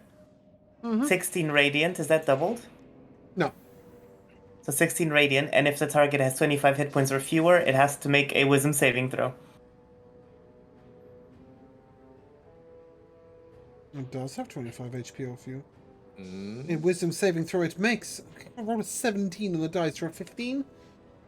Oh, it just succeeded. I'm sorry. So it's Doesn't just look like a frightened cool of me. effect. Oh, it would have been so cool because it would have destroyed it. It is frightened of you. Okay, Just got like it. disintegrated, it would have been sick. Yep. Yeah, it would have been really cool. Does that But conclude that's your my turn? turn. Yeah, I'll move Okay. back, so it does give it Yeah. an attack of opportunity, but it's frightened. It So it can't can't. make an opportunity attack against you. Ha Indeed. ha Uh-huh. ha! A 13, a 13 and a 16 to hit Torin. Both miss. A 7 and an 18 to hit Torin. 18 hits. 5 slashing damage. Hennick, you're up. Sorry, it's this is a sort of everybody's just hitting each other. Yeah, Meat that's bags just because right you're now. doing both of them in succession, right? They're not rolling an advantage. No, they have two attacks each. They have two Just attacks. Yeah. Because Yeah. I have stuff I could do, but I didn't No, think so. no. All right. It is the least flavorful battle ever. It is a random encounter No, it's table, I'm fine. afraid. That is fine. Can I wing a stone down the hall? past Yeah, everybody or definitely, definitely. not? All right, I will do that. And even though I probably won't hit, I don't know. I Because just everything scrolled happens through at the features same and- time, I think that maybe Natasha and Torin could just, sort of move Sure. to the side. Yeah, It's no yeah, logic. yeah. Well, and if I wanted to, I could hop up like through it because I can go through them with no Yep. penalties and stuff. Indeed. It's halfling nimbleness. If I wanted to hop up on the side and do it, but I'm not going to move there and move back. But I just was scrolling through things and remembered that I had sharpshooter on that you You let do. me use on this. So You do have what the yeah. hell? Let's try that, even though I'll probably miss then. Well, as Funny. Here it comes. only Natasha with a 4 has managed to miss so far. Oh, yeah. 21, right? Because you minus 5 Yep, off of it. Yep. Correct. Yeah. All right, so damage plus 10. So it's a fat 3 plus 10 for 13. That is a 30. removal. He has been removed. All right, let's finish this up then. But I'm doing nothing else as a bonus action, so I'm done. Let's finish this up. I'm going to stand still and wait for my next turn. Sebastian, you're up. I don't know if you can see the enemy. Can't. So, because I'm small, I You just can move take straight normal through move. people, yeah. Yeah. So 5, 10, 15, 20. I can see part of him. Good old frontline Sebastian comes forward. Hold on, I'm coming through with my magics. Yeah, and then the. I imagine him just crawling through our legs and stuff. Yeah, Yes.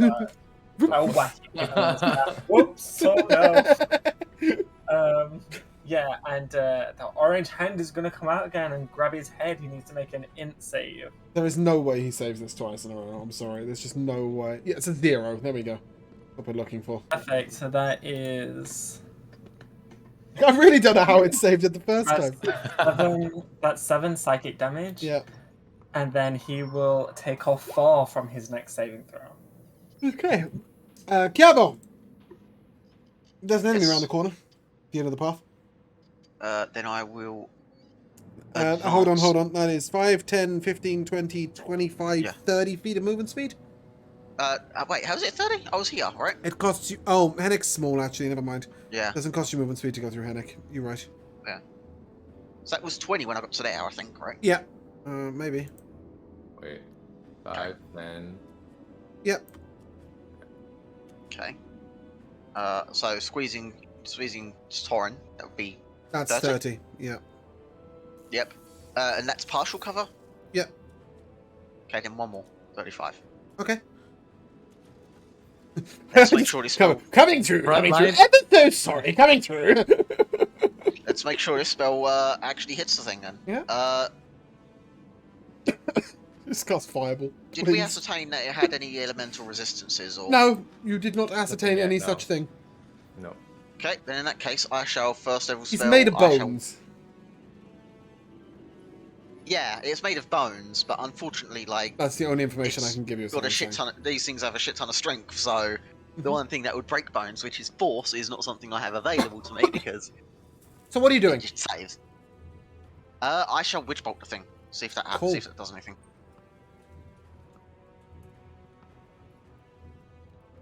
Just because it's a spell that I have. Roll to hit. Yep. That's a 16 to hit. That'll hit. That would be. Oh wow, that's only 2 lightning. Oh, come on. Sick. I'm so glad you walked all that way. I can do your turn. Actually, I'm going to use a bonus action and I'm going to roar at the thing. Rawr!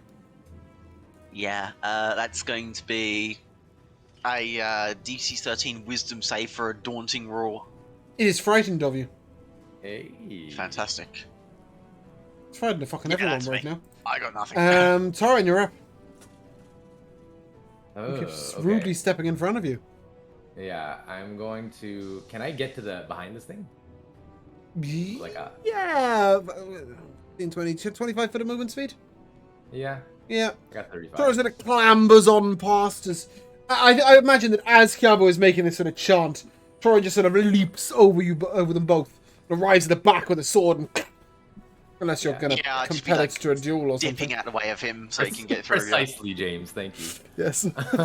I love the idea that you've done all of that, and then instead of putting your sword, you just compel it to a duel. I was just gonna like fucking yeah.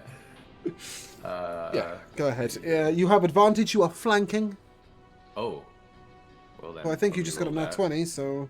No, it was a 19. Oh, okay. Nah, I'll take the 19 for that. Those dice are on fire. Yep. So 13 slashing. Okay. You look severely wounded. Let's take the last swing. Oh no. It's a At nat advantage, one. yeah? You're flanking.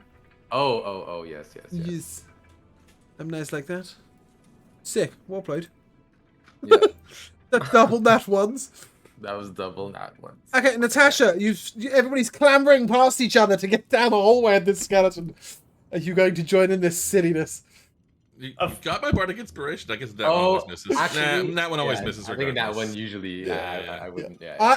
I don't actually, just to let you know, I don't rule bardic inspiration like that. I rule it as you are adding to the number on the dice, not adding an additional modifier. So I would rule it as your 1 becomes a 7 or an 8 or a 6 or whatever, but it's not your turn anymore. Natasha, what are you doing? But yes, that's to me, you change the number on the dice. It just, you can't crit by doing so. Yeah. Natasha. I am going to shuffle. Oh, I can strike it from here. Yeah, sure. Poke around the corner. Ace to the face. Okay. So I'm gonna try use my Mace of Disruption, and do I benefit from the? Oh, I don't. You are not flanking Torin, he is behind Oh, you. then I'll just step into Torin because I'll have enough movement for that. Into gavel. 5, 10, 15, 20, 25, 30. 30 foot of movement speed, and you'd end your turn inside Torin if you do that. Yeah. I was here. Yep. 10 foot to move through Fine. Kiabo, 10 foot to move through the enemy. I won't move through the enemy. I'll just stand I in think he's Kiabo. gonna- You said I think we're Torin, gonna but you actually- meant Kiabo, right? Oh shit! Yeah, Yeah. okay, So cool. I think he meant it'll be gavel. 5. Yeah, 10, Torin has 15. advantage because Wrong. he's the enemy, so you would just be able to attack straight as you are. Yeah, wrong tall person, Natasha. So because the enemy is facing... Diablo. The enemy is Let me do my tool. Okay, there we go. The enemy is facing this way. This person will have advantage, but these people will not. In this Oh, corridor, okay. right? Do you see what I mean? Yeah, okay. cool.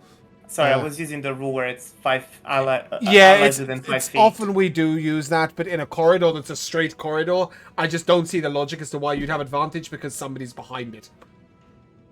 It just doesn't make any sense to me. Yeah. Well, I didn't hit with a 5, so I'm just gonna move back. Indeed. Wow, we are dragging this out. Sure, bish bash. 30-20 to hit you. 5. Yeah, it's just simply actually it does have some flavor to it. This creature's arms are severed at the elbow, and at its elbow are attached axe heads. So it is swinging its arms at you with axe heads on them, which is kind of cool. But apart from that, all it has is whack whack. And it has a lot of HP, and it's resistant to slashing, bludgeoning, and piercing damage. So it's just a meat bag, I'm afraid. Who took that hit, James? Me Ah, or you. Diablo? Yes, you. Okay. Oh, hell, I could have hit Giavo. Damn. Too late No, now. I couldn't. He's frightened of him. Oh yes, that's right. I mean, he could, but he wouldn't. Hennick, you are up. Yeah, I don't even know if I can go anywhere to, let's see, because I'm slow. Well, yes. Could go. Oh, I will say, though, that he doesn't need to be able to see you if your spell requires him to be able to hear, as opposed to see. yeah, I think I'm probably going to only move a bit closer just for the hell of it. And Vicious Mockery him. See if Yep. it does any good. A 12 on the wisdom save? That is a fail. So that is... 2d4 of damage now, isn't it? Yay, woo! 4 psychic damage, if he can take psychic damage. He can take psychic damage. He'll have disadvantage on his next attack, and he is even more severely wounded than he was previously severely wounded, but he's still not dead. Nice. Sebastian, do you want to finish this? Sorry, just gonna... No, that's all I yeah, got. I'm just gonna bish bash through. Sebastian, do something. Yeah, I'll try. It's hand time. Int save. Okay, it's an 8. Great.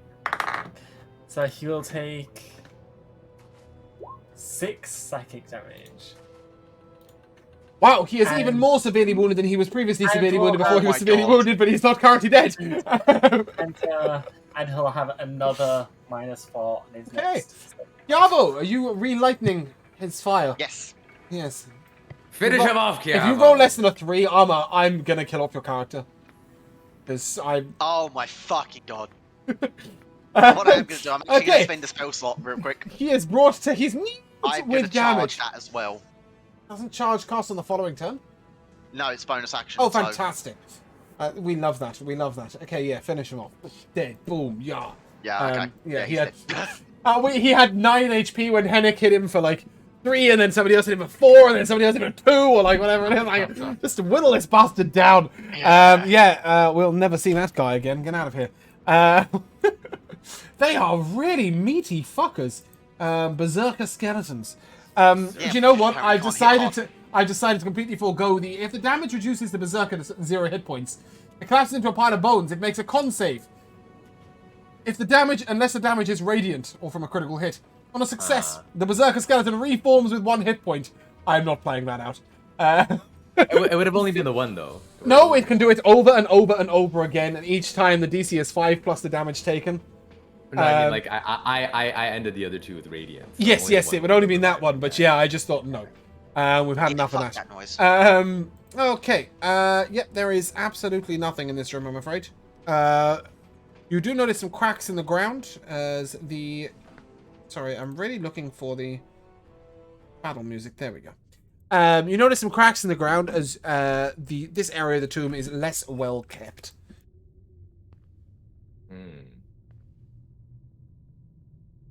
No missing. No missing. No, tombs or- no. In this particular spot, it looks like it was created for a tomb that was then never placed there. Oh, interesting. So it's just the right shape. But interestingly, in these little spots, there are 2 statues of spiders. Both of them have little tiny green jades as eyes. You could, if you wish, try and wedge out the green gems and run off with them. They don't appear to do anything. They're just decoration. Torrin probably ignored him. Figures. You'd both know. You'd all know that a jade is worth about 5 silver pieces. So, yeah. As you move here, Natasha, God, it's not called a hearing check. My brain's gone dead. Perception check, please. A hearing check. What do you hear? That's a 9. That's a 9. Yeah, well, it's really quiet in here. Some odd clanking going on. I hear silence and clanking. Yes. Clanking and silence is never a good sign. Standing upon this plinth, I've pinged in the wrong screen. Standing upon this plinth are 2 unsigned, unmarked tombs. And in fact, you will see that one of them has its lid open and there is no corpse inside. Oh. You may infer from this that some of this area has not been used. These bodies have all been laid out fairly neatly. They look like fairly unimportant soldiers. They just have their names on them, nothing else. Guys, yeah, don't split here. Yeah, right or left. I don't mind which, but just make sure that you all move as a group. Fair.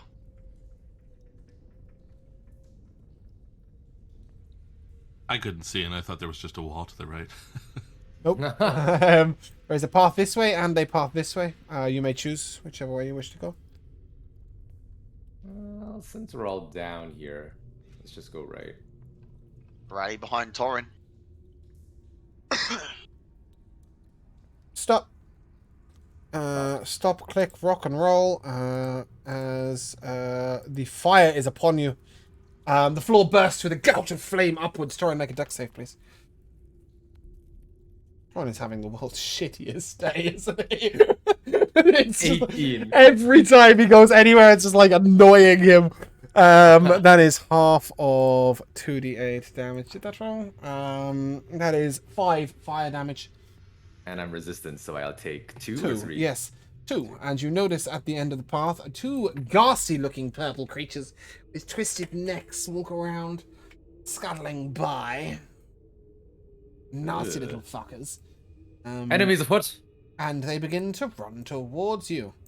Oh, look at that. Oh, One on shit. each side. I promise you this is the last of the fighting. Lot of combat today that I hadn't necessarily planned. I'd forgotten we were going to finish up the dungeon. I have, however, lost the combat, so please bear with me a second. Yeah.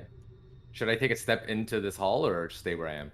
Yeah, you can take I think we'll say that everybody sort of can step around like this, you know, pick a side, guys. Pick a side. Okay.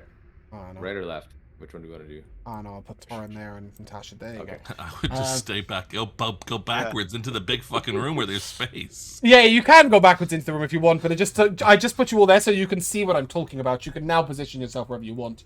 I just wanted to make sure that you guys could see what I was talking about. I can now see what you're talking Yeah, exactly. These 2 nasty purple creatures. Oh, Henrik still can't see, can he? I can see one. Okay, cool. Oh, right, okay. yeah. So those are those creatures. Fantastic. Go ahead and roll initiative, please. Have a silly combat music. This one. Like this one. Ooh, let's go Torrin. Is that a nat 20, Oh, Torrin? that's a nat 20. Nice. Sorry, I'm just...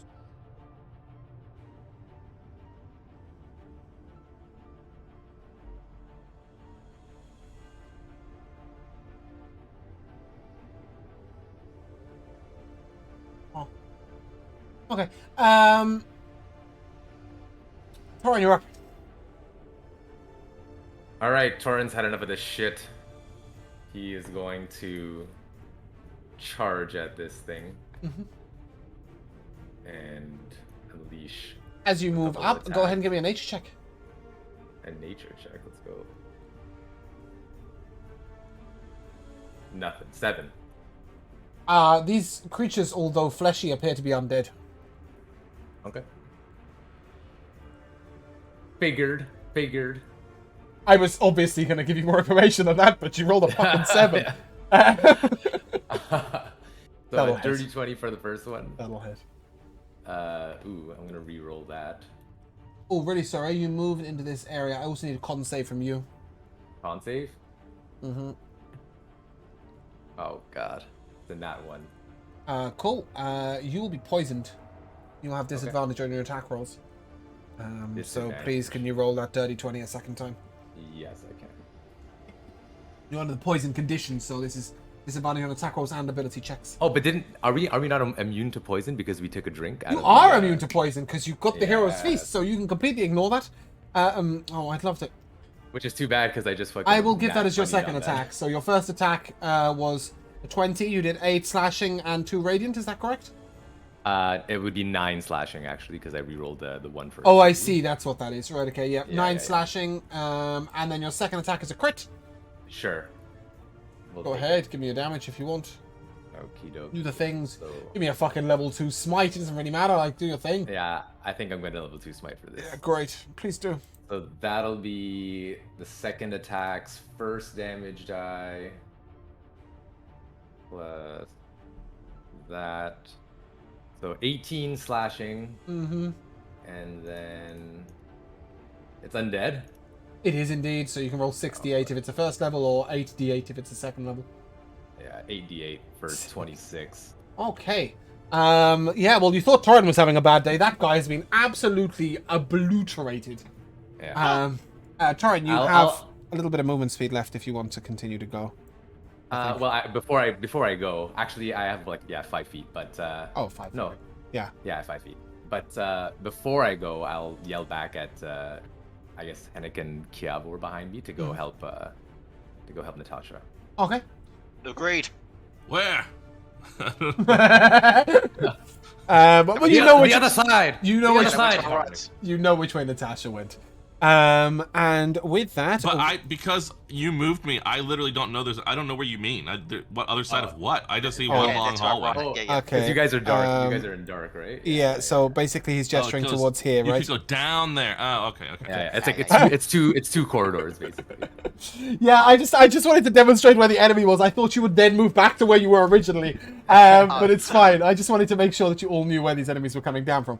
Nevertheless, this enemy is going to run up to Natasha and attempt to slap her in the face. Boom! 1 slap, 2 slap, and a bite. As he can claw. The bite is a 20 to hit you, Natasha. The bite. Yeah. No, the claw is a 20 to hit The you. claw. Yeah, The you're claw. right. Okay. You're right. Yeah. Yeah. The claw is the only one that hits. Yeah, you wanted it to be the bite, I have to be honest. That's 11 slashing damage. You need to make a constitution saving throw. Yep, that's fine. I got a 4. You will be paralyzed. Okay, before the paralyzing, because this is in response to the attack, I want to cast Absorbing Ward. Yeah, absolutely fine. So I have resistance, so that's 11 half to be 6 if we have it up. 5. You're always 5. rounding. Okay, well, cool. Always. You'll be paralyzed, and you feel your skin begin to do the thing that skin does when you have gangrene. Like die, necrophicated. There's a Oh proper no, my word. skincare. There's a proper word for like necro something or other. Necrosis, I think. Yeah, it's getting necrosis, but I don't know what the decay. Thanks, Derek. That's great. Your skin's decaying. Kiavo, you're up. Okay, I shall move downwards. Okay. Well, how about I don't fuck around and how about I try to kill this thing? Why would you? spell slot. Why would you try to not kill it? Yeah, know, please try and kill it. I'm going to launch a glob of acid at the thing. Mm-hmm. It will sail past the poor paralyzed Natasha and straight over Sebastian's head because he's so damn small. Yep. And that will be an 11 to hit. Okay. That misses. Okay, and it will be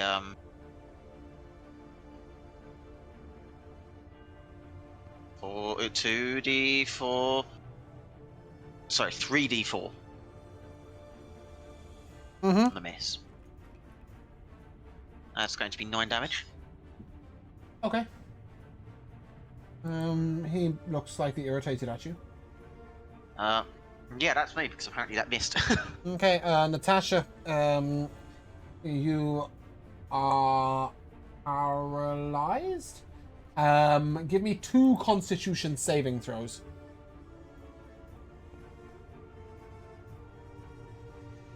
First one is a 12, and then the That's a second success. one is a 17. Ah, both successes. I like that. You are not poisoned, you are not affected by its stench, and you are no longer paralyzed, but that is the end of your turn. Oh, God bless. Thank you. There is a really cool, super effective thing that I can do to you if you are paralyzed when it gets to its turn. Sadly, it won't happen. Henrik, it's your turn. All right. I'm reluctant to leave Torin after the things that have happened to Torin lately, but I can't get all the way down there to help him very much anyway. So don't His enemy don't is get dead. too cocky there, Torin. He did slay his enemy. I always do. I always do. So this right below me is a passage. Yeah, if you stand on Kiavo's head. 15. I can't really go in here. I guess I could go here and step back then. All right. Yeah, I will go here so I can see it, and I will. Yeah, I'll cast Shatter behind Just it. an interesting thought. If you see its head, where the little red lips that are turning towards the camera, if you instead imagine that is its backside, it's in a very raunchy pose. Just, Oh dear. that's all I've been seeing the last couple of minutes. Go ahead. What are you using, Henrik? Shatter. I don't know that we need the Yeah, that thing is on the great. screen It there, will but make whatever. it will make a constitutional saving throw. It is trying to save the Constitution. It has got a 2. It has failed miserably. Okay, so that was just gonna be second level. It's thunder damage. Good roll. 15. Well, if thunder the wonderful damage. Torin had succeeded in his throw, he would have told you that this creature is vulnerable to thunder damage. And therefore, you have obliterated him. As that is doubled to 30. And that concludes the combat. Hey. Apologies to the bones of the dead, but we needed to get rid of that thing. I'm gonna come around the corner and shout. Is everyone all right? Yep. Indeed, glad to hear you're the same, Torin. Well, come on down. There's a chest here. That there is. Henrik, upon the body of the creature, you find a strange and unusual item. Roll me a d100, please. All right, I can do that. I think. Yeah. That is a 37. 37. You find upon this creature a weird-looking tent. It may look like a mere blanket, but when used to create a tent, commonly called a fort, you receive a +5 on survival checks. Only works indoors. That's a tent of urban survival. I have no idea what anyone is meant to do with that. Camp in a dungeon, obviously. Oh, beautiful. I love that. I love that. Thanks, Derek. However, this chest is locked, and it, again, is made of wood. You could probably shatter it, but it might be a good idea to get Sebastian to see whether he could wingle it first. Yeah, agreed. Guidance. Sorry, give me an Oh, no, that's correct. That's correct. What's his guidance? A 4.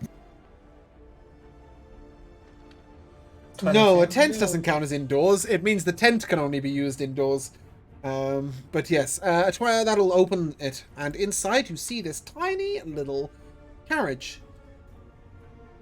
Chiavo, give me an Arcana check, please.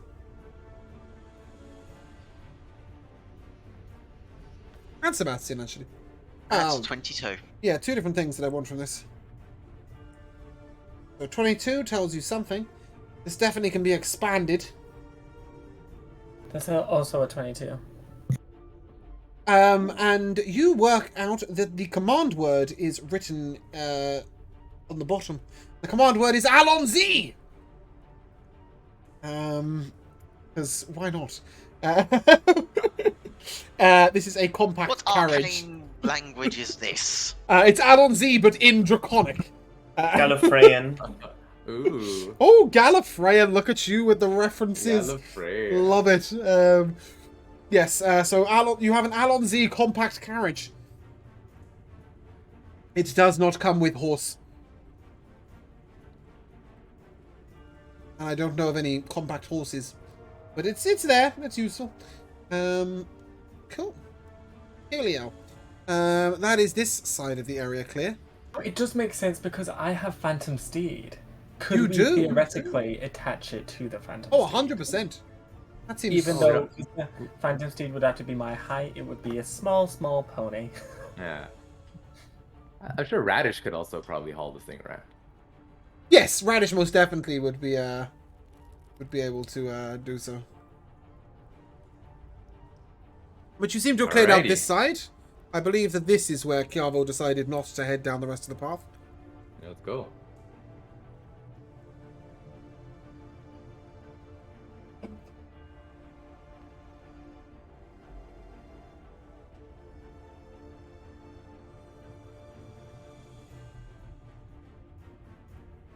I'm not being slow here. My character just keeps getting stuck on the walls. Yeah. Stop. Let me collect Natasha. Uh-oh. Sebastian, you have treaded on a pressure plate, and as you do so, you hear a scream from down the corridor over here. Oh. Uh-oh. Sebastian will just kind of shrug and keep walking. Oh, I'll be right back. 30 seconds. Sorry. that's what we love. Here there is a singular burial crypt. It looks like it's been looted. It's been broken into. Oh wait, I'm gonna go back to the pressure point and I'm gonna step on it again. Do we hear a scream again? You hear this of the chains making clicking sounds, but no, you do not hear a scream this time. Oh man, okay.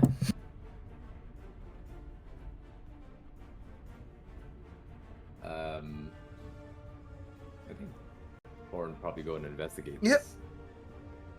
Will me adjust my HP though quickly. Okay, Torin, as you step around the corner, you see a vastly deep shaft. At the top, sort of hanging from the ceiling, is a little bit of metal chain with what looks to be a collar. The collar is now open. At the very bottom of this pit, about 100 feet down, you see a crushed and bloodied man dead on the ground. Sorry, but Sebastian killed him. He How far did. down is it? About 100 feet. I'll turn to Sebastian and say, I'm sure he was down there from years ago. Yes, you just happen to have just heard him scream, Torin. Yeah, those blood marks definitely old. Nevertheless, Can I look down and maybe try to, like, res him if he's, like, unconscious or something? yes, he fell 100 feet onto his head, having been hanging from a slaver's collar, and he is unconscious. He's dead. Like, I'm okay. He is like, his head and his body are like separate entities. You've liquidized his chest. Look, Natasha's just trying to do the nice thing and try. Okay. Cool. You look all the way down, realize you don't have a single spell that can cast it over 60 feet of range, because he is 100 feet down. I was gonna see if I could mage hand anything he had on him, but mage hand's 30 foot. Oh. At least 100 feet down. On a bright note, nobody seems to have come this way in a while, so he's probably hanging there for ages. If anything, he probably ended his pain. Who knows? The man was being tortured. What are you gonna do? All right, nothing to see here. Nothing to see here. And it is a dead So, end. quick question now. I'm back. What was that scream? Oh, there's a man at the bottom of a 100 feet shaft. Sebastian released the Okay. collar that's hanging above the shaft. He did. Oh, okay. Well He done. day. He Sebastian's a day. murderer. He so day. Nevertheless, I will be able to confirm for you that that is this dungeon completely cleared out. I believe that should be every spot on the map visited for you. That does look like it's absolutely everything. Yeah. Fantastic. And with that, That took a little while. it did. Just call us the treasure. Sorry, rats. didn't mean to send you to Soundringham. Not yet. And you are able to... I've broken it now. Broken it. It's okay. I only see a low resolution version of the Beldania map right now. Maybe that'll become high resolution again in a second. Oh! That's a little loud. Okay, yeah, and with that you are able to come out of the cavern and find yourself at this lovely hill that you camped at before you went down. And as it's sort of mid-afternoon at this point, if you wish to make some progress before the evening, you may. We will end when you take a long rest, so I think it might be worth making a little progress down the road. But as you walk along, it seems to be fairly clear on the road for the most part. And then about 6:30, 7 p.m., Hennick, you are forced to very quickly rear Black Ranish to the side as a man in full plate mail armor and upon a horse comes charging towards you. In the very last moment, in shying aside on his horse, he actually falls from his horse to the ground.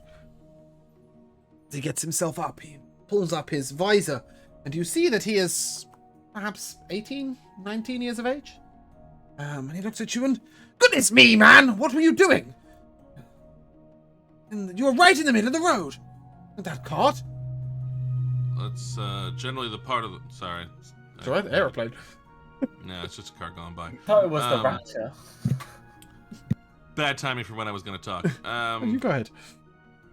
If I knew what I was going to say, He said, "What were you doing in the middle of the road?" Goodness me! Right. Man. Oh yeah, that's generally where the cart goes. What you must have been also in the middle of the road if we're running into each other. What's going on, man? On my way to war, I go to win victory and make a name for my family. I'm Everard Montabruch. You may want to pace yourself, or some distance from here. Not as far as we'd like it to be, but... I was about to say something and grabbed me up. Doran.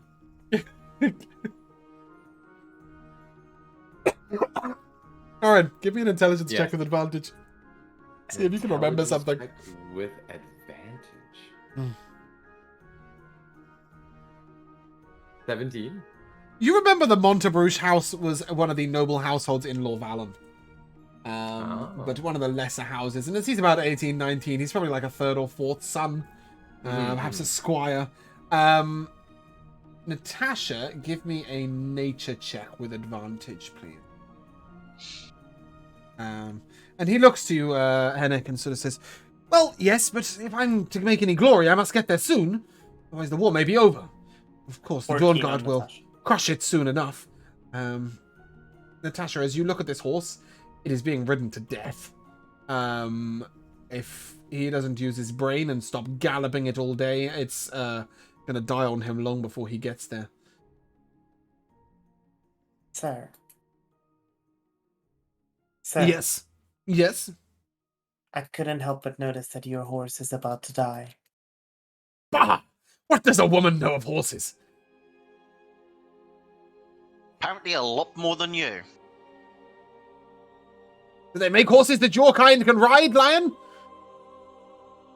Look, I'm on my way to war. It's important business. Glory is to be found. And with that, he raises his sword. Torian, as you look at him, he's not even holding his sword properly. It's like, it's terrible. Like dainty sort of, wrists?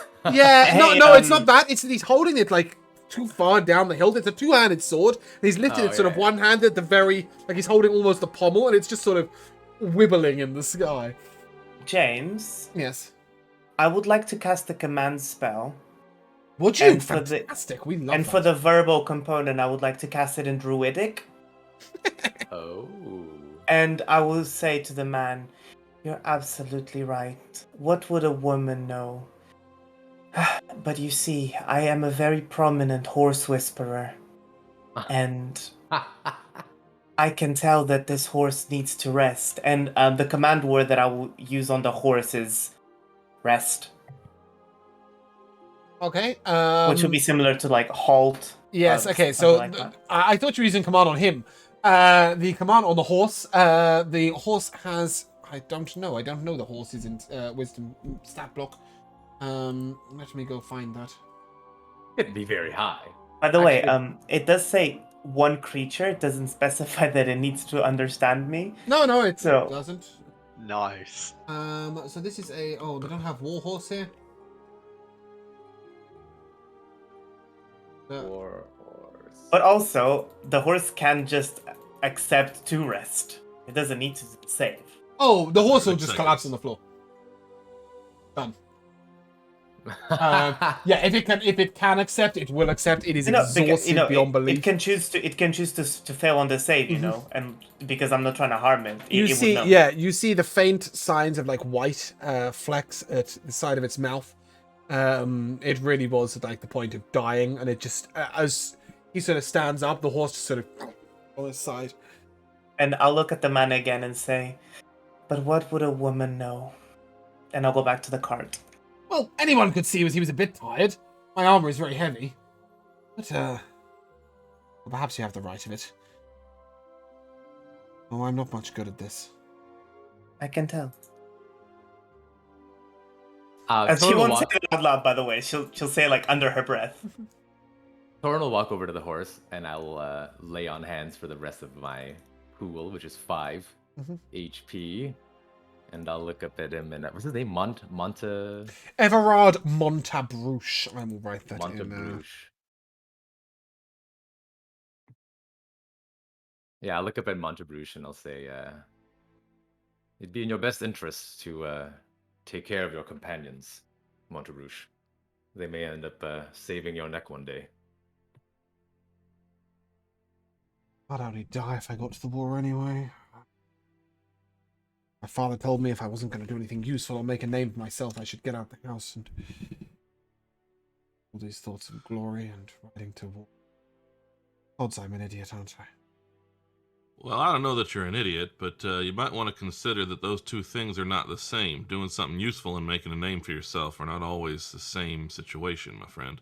No, panic. Let the man speak. It seems that he's coming to his Thought he senses. I don't have anything more than I was an idiot. What do you mean they're not... Well, if you weren't so all fired to get over there and make a name for yourself and achieve glory, you might be able to go at a reasonable pace and get there and do some good. Me? Do some good? Well, I'll tell you, we haven't all been traveling around too awful long, and hell, just the adventures between here and when you get to the front might teach you a thing or two by the time you get there, and you'd be of some use. Indeed, Montabrouche. Baby steps. Could I? Where are you guys headed? Into town, I'm afraid. Oh, Lorvalin's not a place I'm welcome. Perhaps... I heard there's some simple manual labor down at Sandersham? Sandingham? Sandringham. Sandringham. Yeah, that's the one. I said there was some manual labor down there. Maybe I'll earn myself some gold and bide my time. I think if I headed to war at the moment, I'd find myself dead. I was never very good in weapons. I don't know what I was thinking. Well, If you you're know what, ever- Montabrouche, we are friends of Sandringham. I How are mean, you? You do seem like mighty warriors. Yeah. You'll make more use of this than me, and with that he hands you his shield.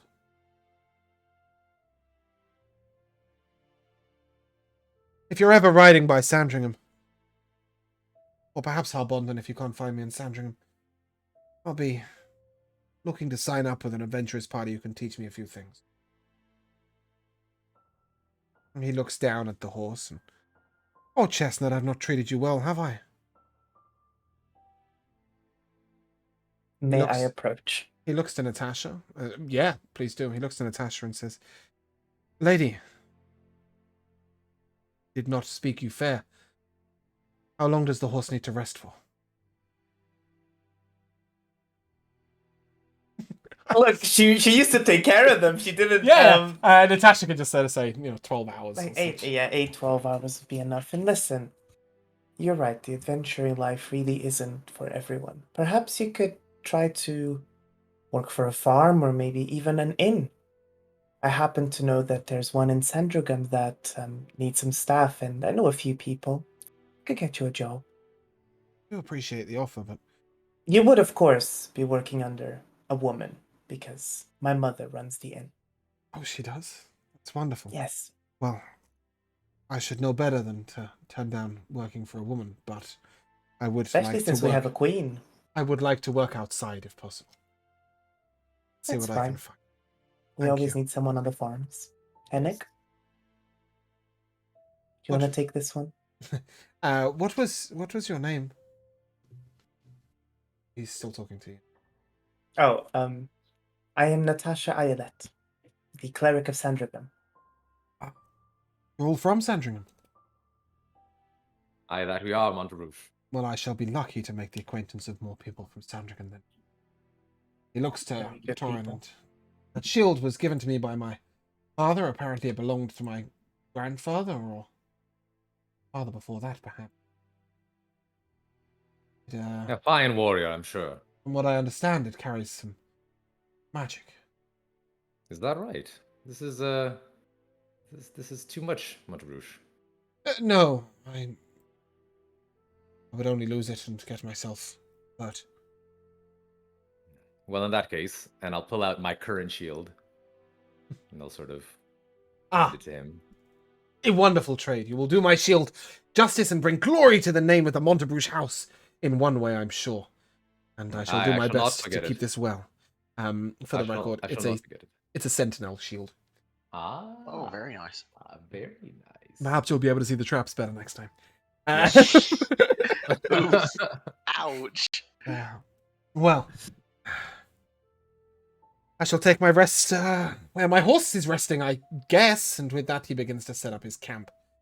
You can see he has this stunning, beautiful, deep red plush tent that appears to have sort of gold emblazoning on it.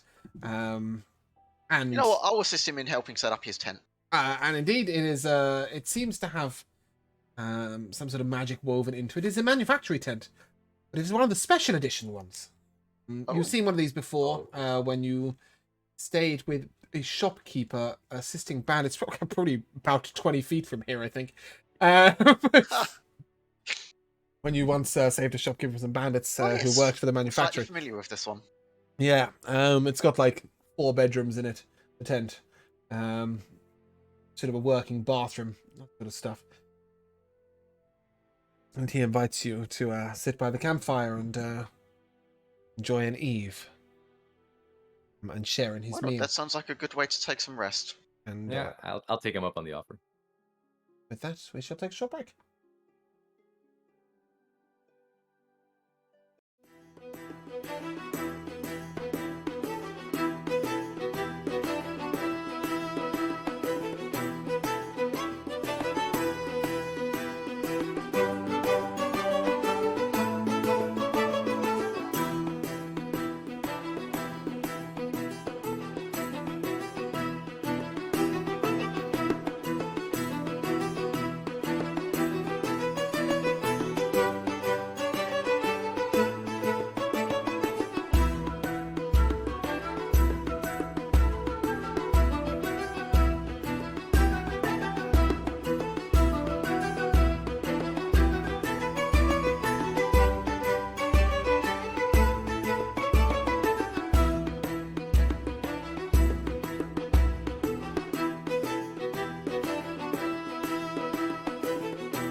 Never cease to bully him. Hello, welcome back to episode 17 of Beldania.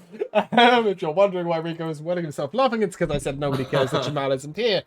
So as you make your peace around the campfire for the evening, Everard Montebrooch will regale you with some wonderful 66 stanza long war saga poetry that he's written himself about his great-great-grandfather.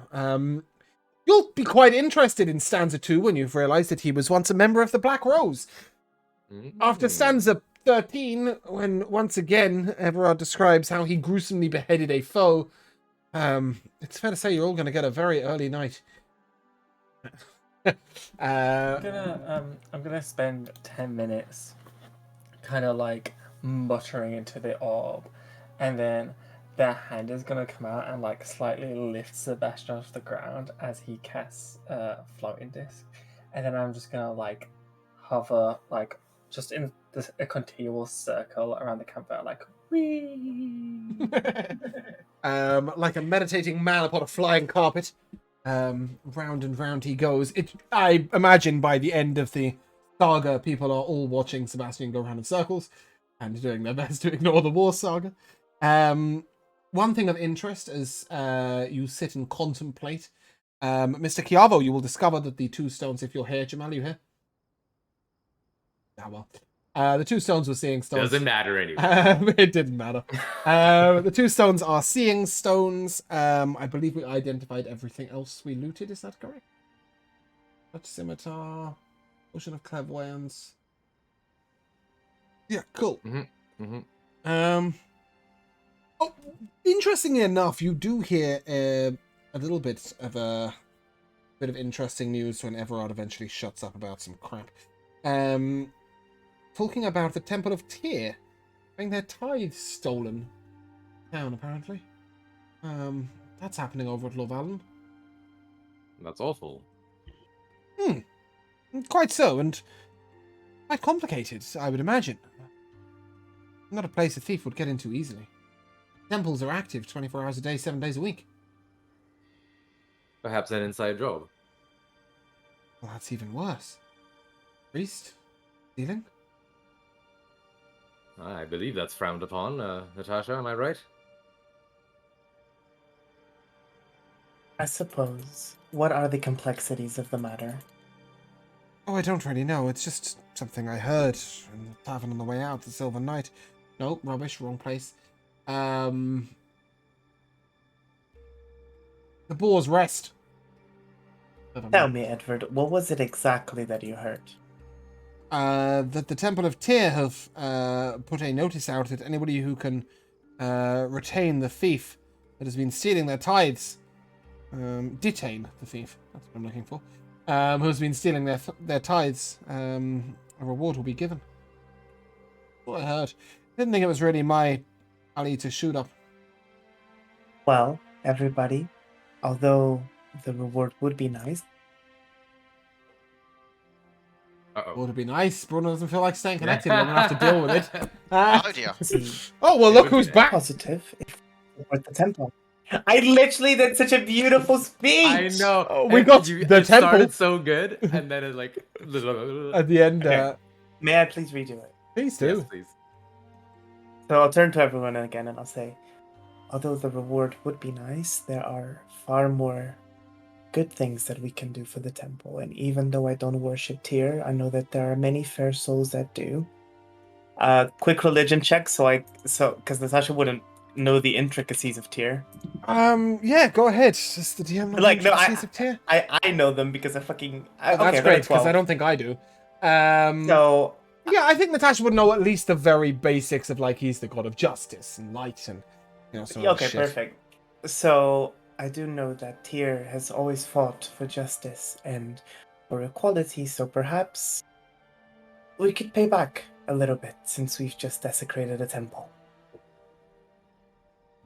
Everyone Sorta. looks at you and desecrating temples on the list of priestly things to do? I thought you guys were heroes. Sir, it was riddled with undead. It was more of a holy mission than anything else. Yes. That sounds more to me like consecrating than desecrating. Well, had we left the artifacts there, the undead could just take them and then unleash evilness upon the world. So, by all things, my moral compass is correct, or at least I think so. I still think you've done the haven't- world a favour. perhaps. For the greater good, Natasha. Yes, let's hope so. Chiavo, whilst Everard was telling his 66 stanza long war saga poetry, you were looking at the stones and worked out that they were seeing stones. A pair. Ah, I don't know what use they are when you have both of the pair, but they could be useful in the future if you only have one of them and somebody else has the other one. Let me just check seeing stones because D&D Beyond is being a bit slow. They are stones that see. You can touch one stone and see through the other one. Yes, Okay. as I said, not very useful when both of them are on one person. Yeah. But yeah, you could either use them constructively to give Hennick vision in dungeons, or you could use them less constructively or more constructively to see over great distances, or perhaps, I don't know, maybe you want to tie one to a string and then use it like a, what's that thing called, periscope? Yeah. One to a stick. I don't know how you want to use them, but they're there. Smart. Well, for the time being, until we find a better use for them, I'll give one to Hennick so Hennick may see what I see as such, if that is how we can work it, or... That's going to give some really weird perspective, isn't it? If Chiavo walks behind Hennick, Hennick could walk around the world in third person. Yeah! Be like a video, be like a video game character. It'd be sick. I mean, I think it might be more useful if I could get the perspective of somebody who is closer to the action than I, but Yeah, then in that case, I'll give it's one. I'll something. give the other one to either Natasha or Torin, whoever would Give it to prefer. Natasha. I'll Natasha has look better at eyes. Thorin. Why don't she... Oh. I don't want to be an eyepiece for this hobbit. Okay, Oh so... my God. You know Natasha's shield has a bit of an embroidery in the front. I'll grab the stone and I'll kind of like jam it in the front of the shield. Nice. Yeah. Lovely. I like it. The all-seeing shield. The all-seeing shield. I'm sure one Cool. day that is going to be incredibly useful. But I have no idea for what, when, or how. Who knows if my shield gets stolen? Now This is gonna enjoy. be- Sorry, go on, Joe.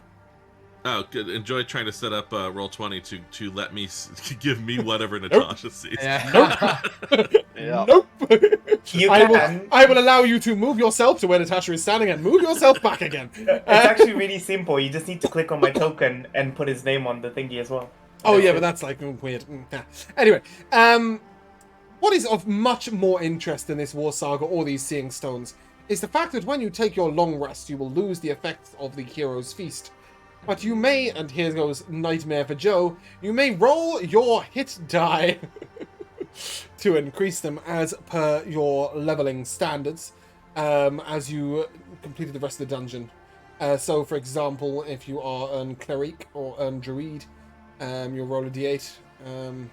A Vizard will roll a d6. And a Paladin will roll a d10.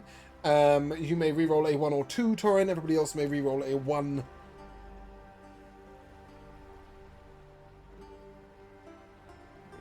And if I try and give this out as a reward at the end of the session, somebody be nice and honest and tell me I've already given it to you. I I rolled know a what I'm 2. like. Then you may take a 2. Sucks to be do I you. get? Plus, is it plus my con, or do I just add 2? No, you just Just add 2 2. to the It rolled automatically adds HP con. modifier. It adds your con itself. Woohoo! Joe's rolled an 8. 7. Pretty good. Nice. 5. Tolerable. Is you a D10 or a Damn. D8 as a Works paladin? for me. It is a D10, right? It's a D10, I think. Yeah. What about our wizards? I rolled a 4. Yay. Dilla? Rolled a 5. Nice. Nice, our wizards have been bolstered. I'm at 29. In the morning, you smell burnt bacon. Burnt bacon. Yes. How As, thoroughly depressing. You come out of the tent. Honestly, I think Hennick needs to make a save to avoid losing his temper as he looks at the mess that that Everard has made in this pan. There are eggs whose yolks have been cooked beyond belief, and that's just a tragedy that nobody needs to witness. No. The bacon is black at all 3 ends. There was a sausage How? that was exploded out across the tin. He looks at you and I'm not much cop in the kitchen, but I've done my best to get some food together. The bread and the fruit look alright. Sort of shrugs his shoulder and just puts the frying pan on a stump of wood, and lets you all just Appreciated, have one at of it. I'm sure there's something other than tavern work back in Sandringham for you there. As he says, I'm better at outside. I'm better at bringing down the beast than carving it or cooking it. And Then that's- in that case, Sandringham is a humble place and welcome to many people. I'm not from Sandringham. Probably tell by looking at me. But Sandringham does need people to defend it. If you feel that you can be skilled enough with a blade, then perhaps the guard around Sandringham will take someone such as yourself. Perhaps I'll start by trying to build a wall to defend it before I... As I said, I've never been much one with the weapons. If Sandringham needs defenders, I will stand tall with the rest of them, but... Well, I think perhaps the simple life first for me. Maybe when one as great as yourself, and he looks at Torin, can teach me the ways of the sword and shield, maybe then I shall stand as a warrior counted. Or perhaps Someday I'll... soon. Oh, sorry, Someday go. soon, Everard. Don't lose hope, though.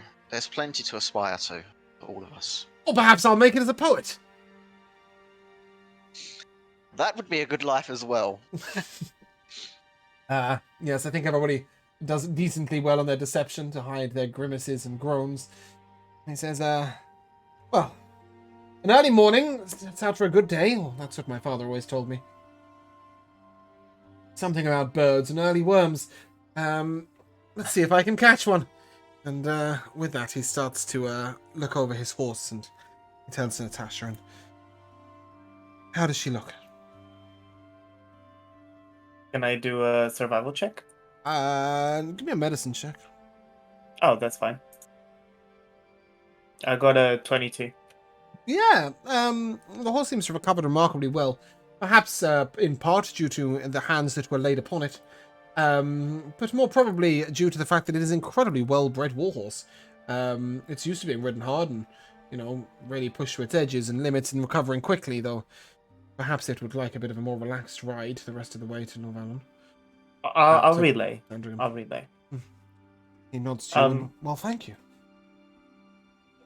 That is fine. I would just ask that next time you meet a woman, you're not as...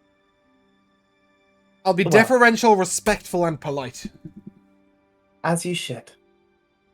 On that note, usually Hene cooks his breakfast, but since he isn't cooking today and we had this Debacle. cacophony of food, Shit. could I maybe use my brewer's supplies to cook everyone a morning mead or like a morning brew? Well, you wanna see if you can make up a... Well, I mean, I don't think you can brew a mead. Maybe a but you hot might- drink instead. Like Yes, like perhaps a mulled perhaps wine or a something. hot fruit drink. Yes. Yeah, that's a yeah. good idea. That sounds perfect. Remember, did I give you a brewer's tools check? You did Oh, indeed. great, fantastic. That's actually what I'm trying to use it. What did I give it to? Did I So- give it as int? Oh, an int, right? Yeah, you gave it to Yeah, me as cool, intelligence. Yeah. Oh, Oh, go okay. ahead. Give me a brewer's check. So I got a 28.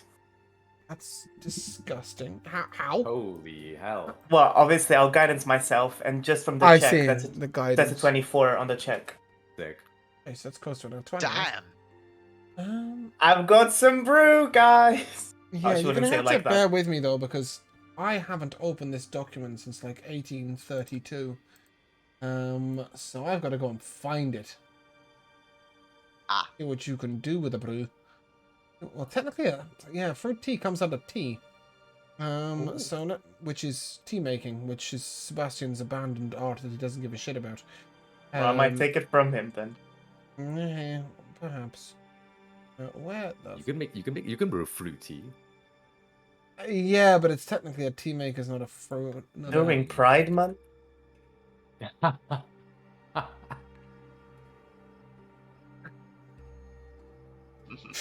Okay, yeah, with a check like that, this brew bolsters you all with the strength of the bull. You may Yeah. each take +2 to strength. Sorry, I should have not picked that. Yeah, I don't think any one of you uses strength as a main attribute, but never mind, eh? Actually, I think Natasha, weirdly enough, might do for Mesa. She'll be happy with it. Hennick will just be over the moon that he can actually carry that blanket. Yeah. So +2 strength for the day. And, yeah. As Everard packs up his tools, let's get you guys back on the road. It's about 3 days to reach Lorvalen. You've made this path before. Sorry, before he heads off, I just want to sort of like maybe let Everard know, or put him on to Kelvin. Kelvin's still alive, right? Yes, Kelvin is in Harbonden at the Rangers Guild. Okay. Well, if he does end up crossing paths with him, just let him know that we sent him and say hello from us. Or Dylan, or Baron, one of the Baron. two. Oh, Demon. No, Dylan, the local wizard. Ah, Oh, yes. Or indeed, Ogren, who is Ogren. Ogren. would be somewhat in master of the town at the moment. Sandwich, Or the mayor, yeah. or all of the other people. I'm sure you'll tell him much about many of the NPCs. as you Names probably all did the before. NPCs. Yeah. Yes. Just gonna name drop everyone. Yep. However, as you name drop, and you get back on the road, Miss Eilert, give me a perception check. Can I, Torin, might I borrow your shield for a moment? No. Grabs Oh. the shield, does a perception check, gives the Nope. shield back. Nope. It gives him perception as to different things. Give me a standard perception check. It's not exactly like there's a DC to this. I got a 15. Okay, cool. Is that good enough? You need a minute, Rico. Yes, okay. Yeah, that's great. I'll use somebody else's rolls. You see some unusual tracks upon the road. Give me a D100, please, Brennan. Yep. I got a 54. 50. Is that good?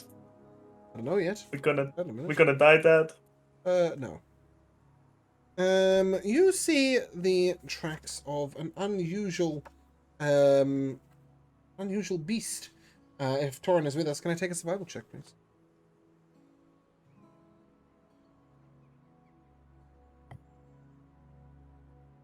It'll be an 11. This creature seems weirdly flat-footed, quite wide feet. You estimate it to be between 7 and 8 foot tall. If anything, it looks somewhat close to orcish, but without boots. An orc was running around shoeless. Perhaps it would look like this. The tracks are heading towards Lorvalen, but slightly off the road to the east. Would it be possible that I would have read about something that would have had such sort of wide and flat feet? Yeah, thousands of creatures. You wouldn't have the survival knowledge to narrow it down any further than Torin. That's fair. I was just wondering if there was some kind of history that I would have known about it, but no, that's fair. No, I guess I With an wouldn't. 11, Torin, you know that these tracks are in the last week. But they could have been an hour ago or 6 days ago. Struggling to place it. Should we do something about them? Yes, perhaps we should track the beast. What do you say, friends? It may not be a beast, but yeah, could do. Roll me a d20, please. Torin.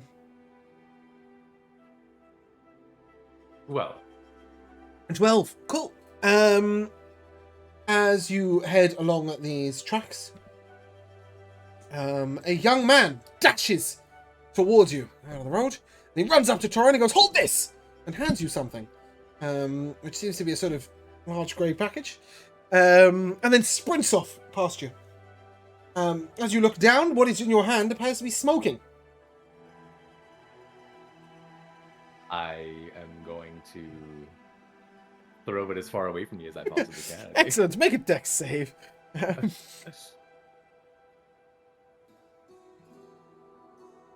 All right, 21. 21, cool. You won't take any damage. However, a lot of you will be splattered in coloured paint. This bomb erupts. Covers you all in paint. I will prestidigitation myself clean. How nice of you. And then a few moments later, a gnoll approaches you all. It is about 7'6" in height, and you notice that its feet seem to be leaving the prints that you were mentioning. Wears a rugged pair of sort of short pants and a jerkin that looks at you and... Is he gone? That Is who? no. Is who gone? The little man! He was chasing me for so long. That bastard that threw this paint at us. He threw paint at you? That's awful. I'm truly sorry. Oh, it's okay. He did nothing wrong, apparently, in this. Well, Do explain yourself. you do look a little bit of a mess, don't you? I don't know. I was making my way towards Lorvallen when a short man burst out of the trees holding something that appeared to be smoking and started chasing me. How Okay, incredibly strange. rude of him. Yes. I ran, and then a little way back, just there, he turned around and ran back, well, I suppose, towards you. Torn, I think you can track him instead of this one here. I'll bend down and see if he left any sort of tracks that I can. The tracks lead back to the main road. On the main road, there is a cacophony of tracks. Give me a survival check, see whether you can pick his out. I'll give you guidance. I'm into this. What? I want to know too. Got into D4? Yeah, I am into this, he says. Yeah, she's curious, you know. 17. You are able to track them a little way, and then he darts off the road to a short stream. It's just a little tiny stream, but at the stream you sort of lose track of the track of the tracks. Yes, Lose track of the tracks. you do. Got unable to follow We've him any lost the further past trail. the stream. Hmm. The gnoll Well, it turns to still you. solves one part of the situation, and I'll wash myself up in the stream. Yeah, I think I'll do the same as well. Yeah, Get same. this stuff off me.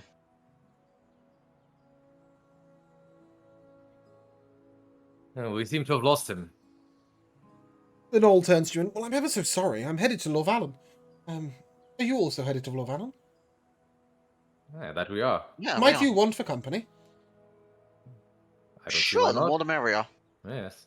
Excellent. Your I'm Jack. name? Jack. J-A-K. Pleasure to meet you, Jack. Yes, indeed. Does he seem like a nice, legit fellow here? I mean, he's a gnoll. He's wearing a pair of cut-off pants at the knee and an open leather jerkin. He doesn't appear to be carrying anything of tall, of any sort. But he seems quite polite and speaks common. Thorin Goldenbrand, pleased to meet your acquaintance. It's one of the Dragonborn families, isn't it? One of the well-to-do ones. Ah, you're quite learned, Jack. Oh, no, not that. My brother was a avid reader of bloodlines. He keeps records for the Yurak state. Is I that was right? I was always the idiot and the headbreaker. I'm headed to Lorvallen, actually, to sign up for the Dawn Guard. I understand they need more recruits. Oh, It's a noble task. Perhaps, I imagine it'll be a lot of long walking in the rain for pretty crap pay, but at least it's something. Have you considered the Silver Sword? They don't take my time. Few people do. Most unfortunate. Perhaps you'll find a home in the Dawn Guard. Forgive me for being presumptuous, but you seem like travellers who are less prone to prejudice. Pleasure to make your acquaintance. We are quite the eclectic bunch. diverse, indeed. Perhaps. Well, nothing like a good day's walk. Wish I knew what that young man was about, though. Ridiculous. Natasha, being slightly suspicious of what happened, will reach over to the shovel and hold it close to her, just in case. Well, indeed. But he walks You and he never makes pleasant small talk as he goes. He'll tell you that he's walked over from where are we? Hello. He's walked over from Camber. He's made his way up off the beaten track for the most part. He prefers to stay off-road. Countless other travellers that way. And as he said, his kind aren't usually looked at very kindly. Down at Camber, he had some work on a boat. He'll tell you for free it was with some ne'er-do-wells. Swashbucklers of the slightly ambiguous moral compass. And It's a wise move to escape that life. well, I think it's fair to say I got on the wrong side of a certain corsair of the seas. Corsair. Yes. How very romantic. Or not. Master Iron Hand is not somebody you want to be on the wrong side of. Figure a dispatchment from... Well, he won't ever imagine I was doing honest work. So... It'd keep me nice and safe. Have you ever been on the seas? I I can't can't- say I have. Yeah, I can't say that any of us have actually. Great life. I sailed to Kalan, Galbinia. We once made it all the way up to the Garrick Northlands. Right to the Well edge of the traveled. icy seas. Nothing like the sea. She's a beauty. A harsh mistress. But a fair one. And I thought your journey from Camber was quite a journey. That's even greater. Nay, even by my kind, they begin to reach at least middle age. I've done a fair bit of travelling. Wish I knew who'd run off with my pack, though. Not that little man. I lost it a couple of nights back. There was a pack of wolves that seemed to think me an easy meal. And I was forced to abandon my tent and bag, and when I came back, my tent was still there, but my bag had gone. Most annoying. Not too bothered about my weapon, I'm sure I can pick one up. As a recruit in Lorvalen, but my journal was... something I'll miss. So where did he hail from, anyway? We hail from a small settlement by the name of Sandringham. It's not too Nice far place? from here. It's quiet and quaint. It's pleasant. Quiet and quaint life is for some, I suppose. Unless it's the seas, I'm much more of a city boy myself. It's a fine donkey you've got there. Well, thank you. His name is Black Radish. He nods and makes a point of patting him on the on the neck. And Black Radish, pleasure to make your acquaintance. And he makes a sort of strange crack sound, to which Black Radish seems to respond fairly well. That sounded much more like the quacking of a duck than what I was looking for. But I'm normally able to click with my mouth, but it didn't. Yeah, that noise. That's what I was trying to do, and it just wouldn't That's work. the one. It just made little squeaky, quacky noises. I never had that before. Turned into Donald Duck. Regardless, yeah, and he sort of feeds him a carrot and walks pleasantly with you. You make your way throughout the evening. Throughout the daytime, even. As evening approaches, a perception check, if you don't mind, please, Natasha. Of course not. And Josh, I'll take 18. a D100.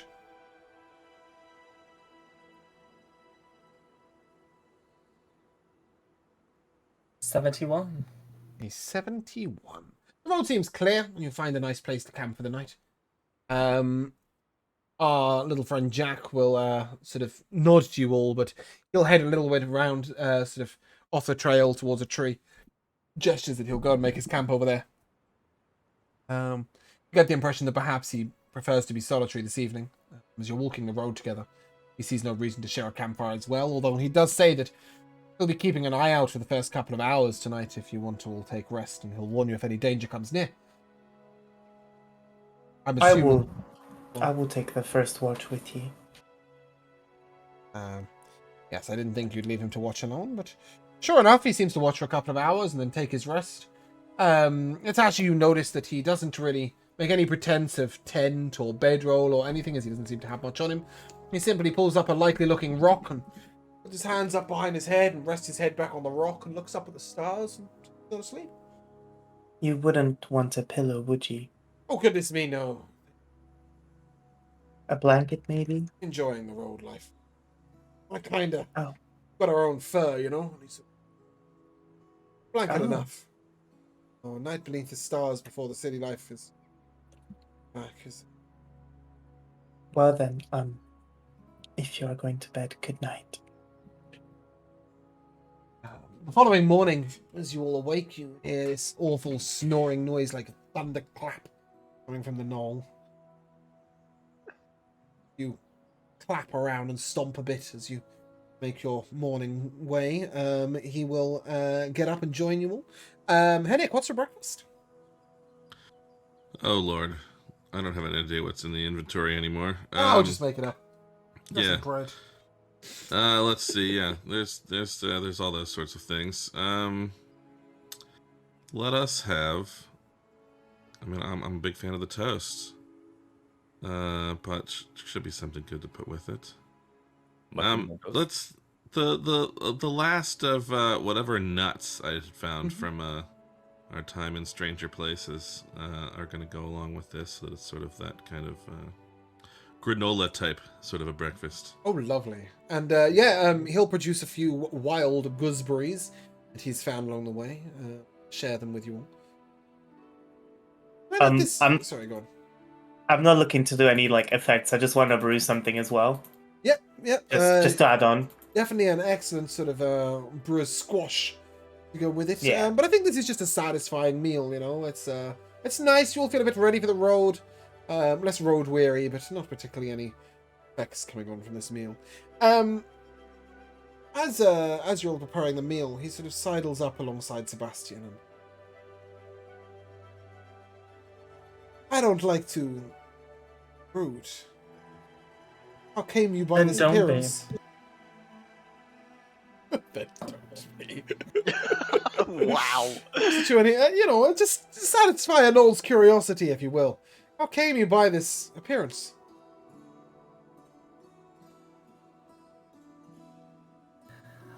Well, it was a long time ago, you see. It was before the age of books and pens, and magic was everywhere. But it was wild and untamed and not fit for my human body, and so I was enraptured by the weave, and it did unto me as it would do unto anyone. Natasha's trying not to chuckle through this, by the way. And then I have ascended into this form, you see. On hearing the word ascended, Kiavo just can't help but just It's just chuckle. a snort from across the campfire. Yeah, and when Kiavo snores, Natasha will snort at the same time. You can see that he sort of understands you're having him on, but he just plays along and he goes, that's fascinating. A true ascension indeed. Yes. But I'll shoot a dirty look at Natasha. Why just me? Kiavo is doing it Not too. just Natasha, but to Natasha and Kiavo, non-believers will be punished when the day of the weave will come upon us. Sebastian, are you sure it's quite an ascension rather than a descension? I'm pretty sure you may have lost a few feet. Yes, Sebastian, don't take this the wrong way, but the last I remember, you said it was an accident. He looks at you and he says, I'd call it an ascension if I could lick my own balls. And with that, he sort of leans in close to you, Sebastian, not to lick your balls, and says to you, have you ever made your way about the slightly shadier parts of the city?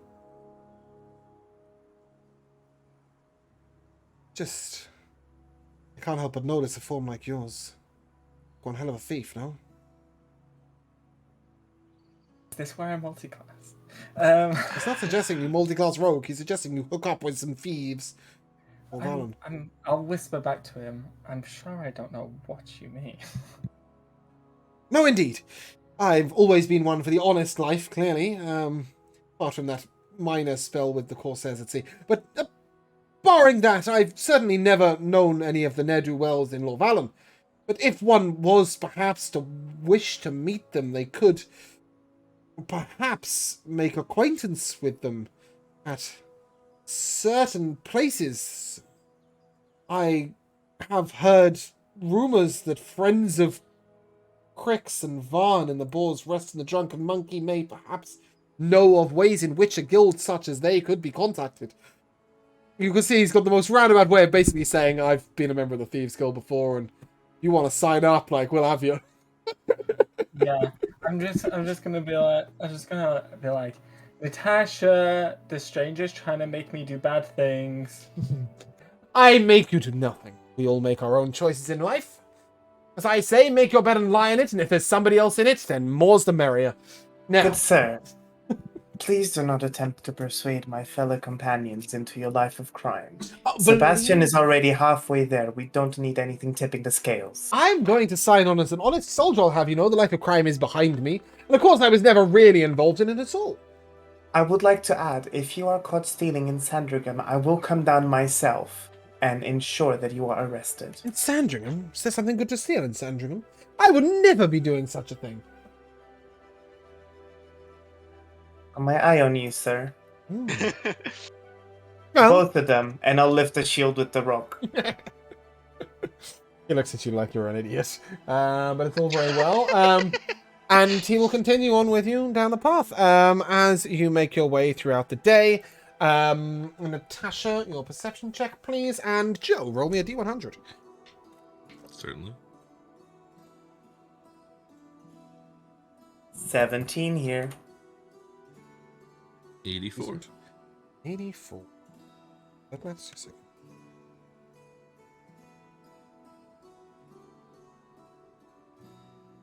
Ooh. 17, you said. As you pass by a small, what you call it? There's a stream that's going around a corner. As you pass by the bit of the stream that's going around the corner that makes a slightly larger bit of stream, that I'm sure has a wonderful word that won't come to mind, you notice a strange bubbling in the water as if something is just beneath the surface. Which is weird, because the stream's about 3 inches deep.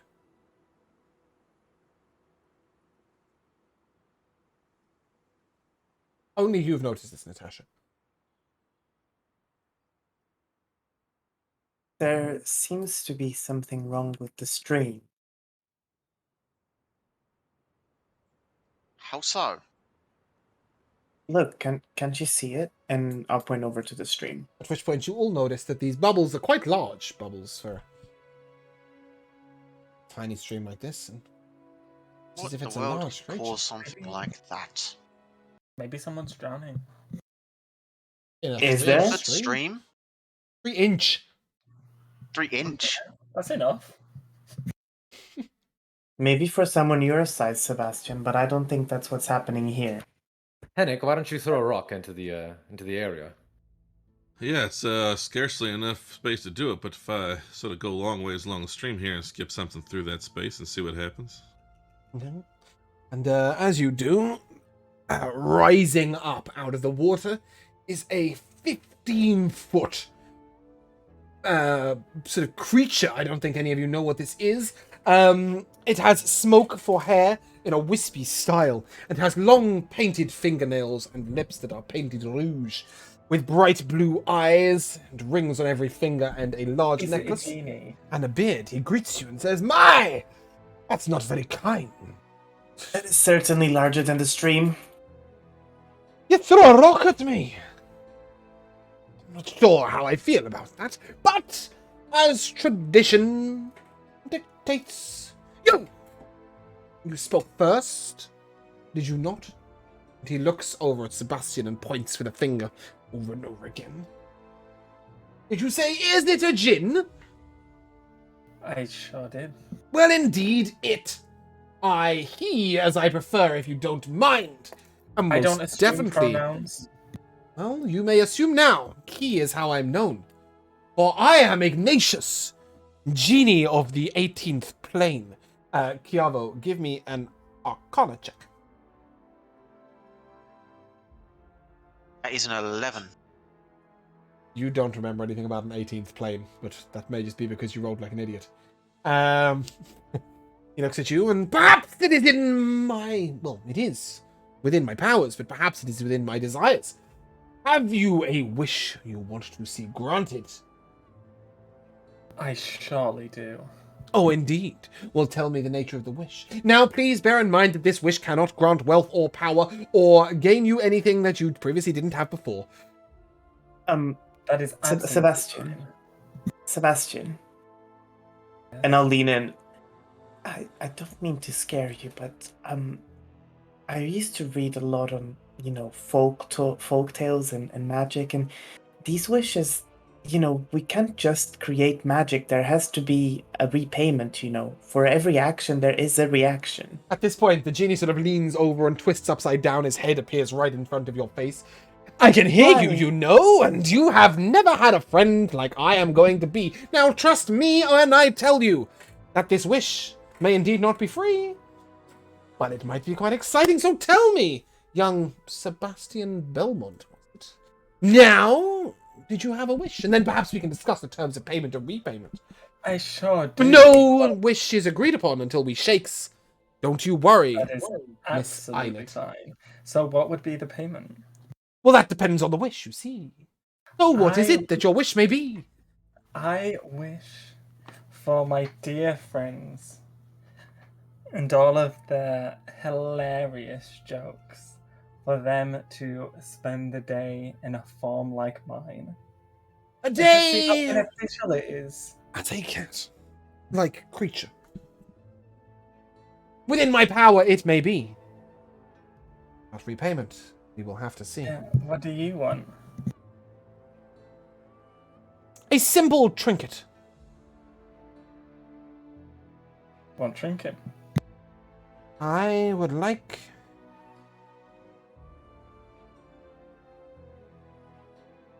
that orb.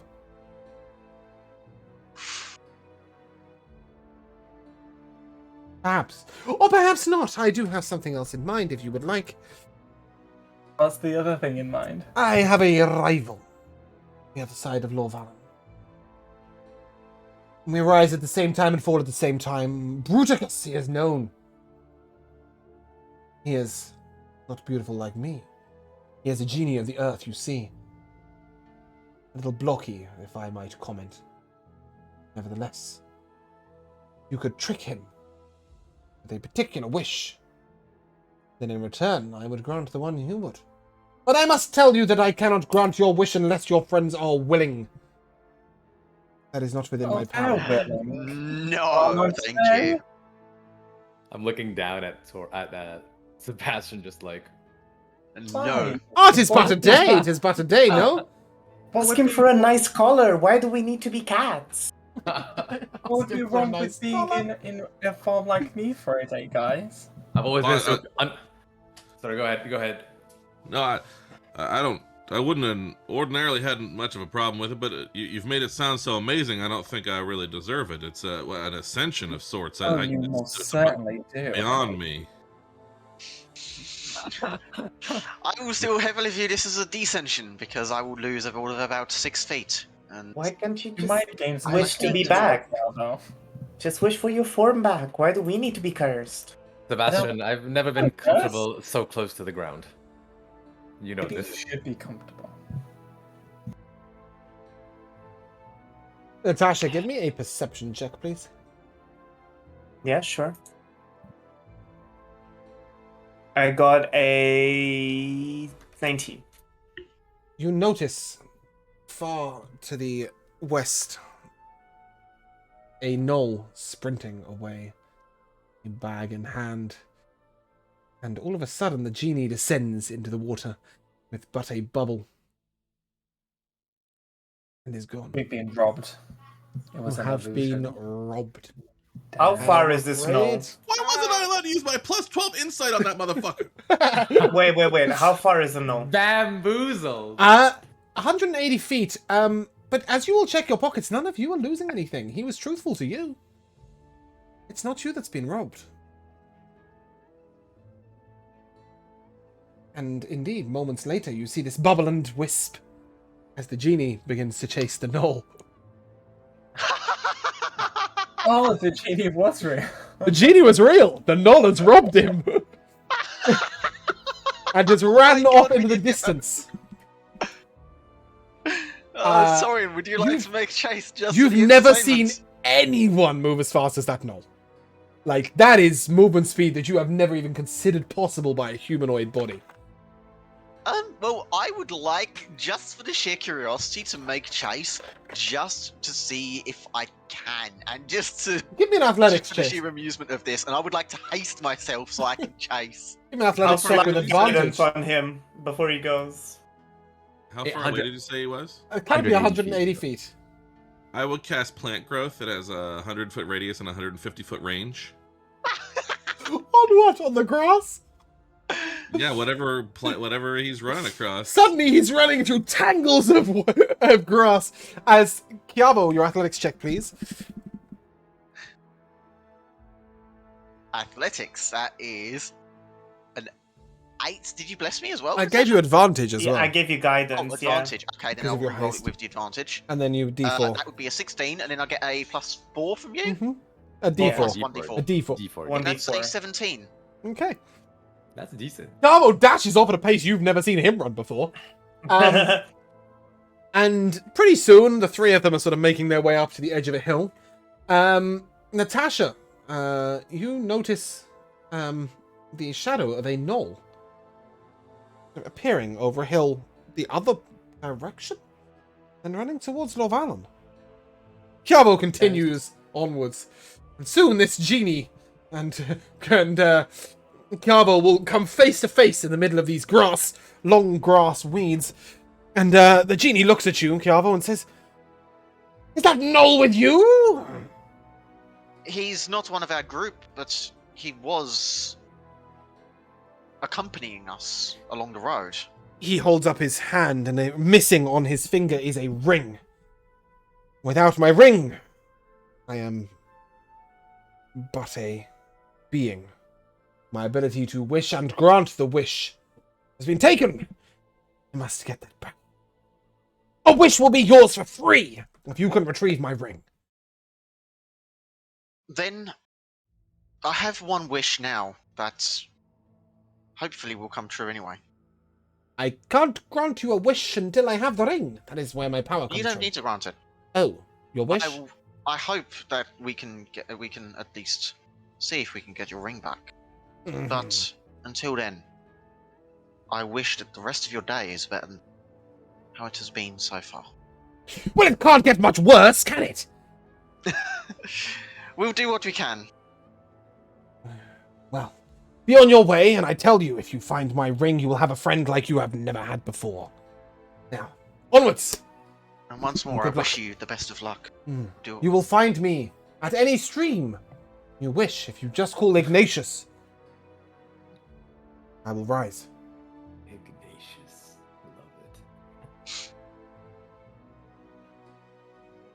Love it. Kiavo, give me a survival check to find your way out of Joe's plant growth.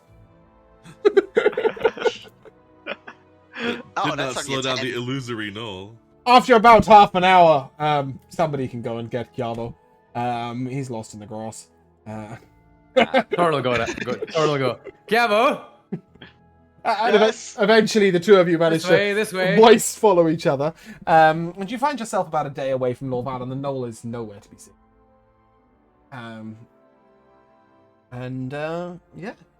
You may take one last long rest for the following morning.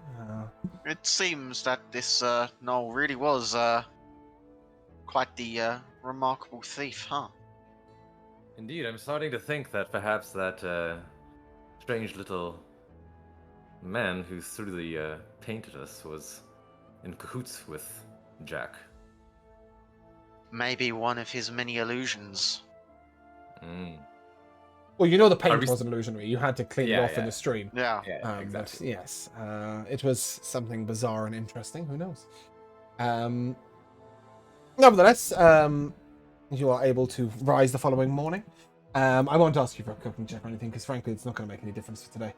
And you make your way up to the gates of Lorvalen, where a guard stands over in the Bane and looks down. And state your name and purpose, please.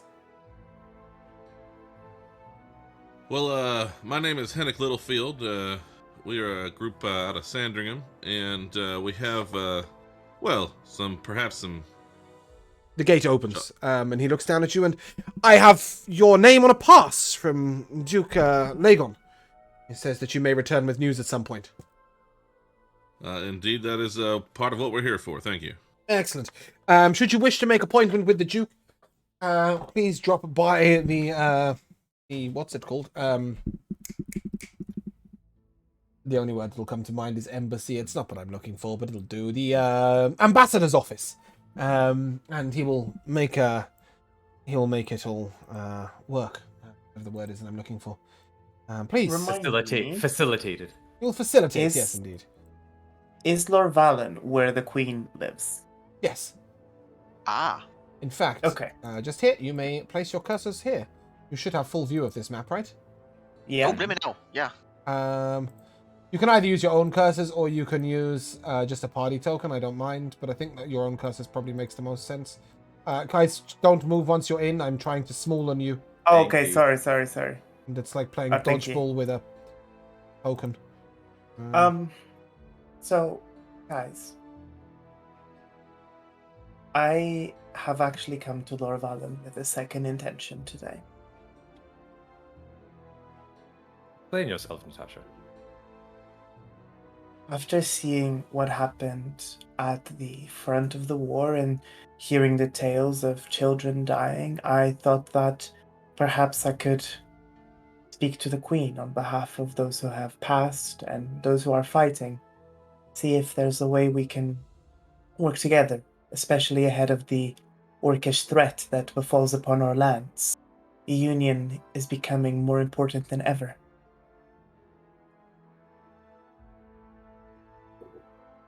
I think that that's a wonderful idea.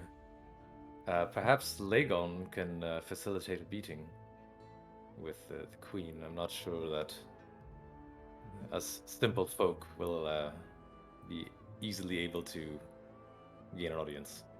Yes. I'm sorry, I missed some of what you were saying. What precisely are you proposing that we have the Queen do? And whatever's going on. The war. Just in general. Like fill her in basically as to the true Oh, nature of- Right. Well, we are. I believe we're here as it is to arrange a meeting with Uncle Sarek, right? And also the Dwarven King. So I think that would go a long way towards that. I mean, it may be that the Queen, if we don't find a reception elsewhere, it may be that the Queen is a good method to go through. But yeah, I think that's our point. One thing you would know as royals is, although with knowledge of the royals, is that they have sort of power over the nobles of the town, but the Dawn Guard of Jorson, sorry, the country, but the Dawn Guard belong to the Urax state, not to any individual country. So the Queen wouldn't necessarily have. She'd have sway, but not like power there. And you would know that. Kiavo, have I lost you, or are you just not here? No, I am here. I'm just You're not trying on to the follow. map. I mean, you're not on the map. Yeah, Oh, I I'm just thought we checking. was having a group token. No, I'm just My bad. checking. I haven't lost you. Yes, it's just I need to smallen. Oh my goody aunt! Oh Whoa. my word! That is a lot more Kiavo than anybody has ever. I Oh, cannot but make now this he's work. so small. Yeah, apparently I'm smaller than Sebastian. How the fuck does that happen? Because the token moved as I was moving it, and then it just got smaller. Yeah, but cool. Ah. So as you guys enter in the gate and are having this discussion, you hear I can't do it, but somebody puts their fingers in their mouth and goes at you. I wish I could. You hear this coming from over here, in amongst the houses down an alleyway. You see a halfling, disheveled brown hair. He looks a little worse for wear and a little dirty. And he wears a flat cap. He looks at you and, hey! Got news for you. Come in. Come on in. Friend of yours, Henrik? I don't believe so, and just about every other person we've run into has had some sort of strange situation or other. I think we should be cautious.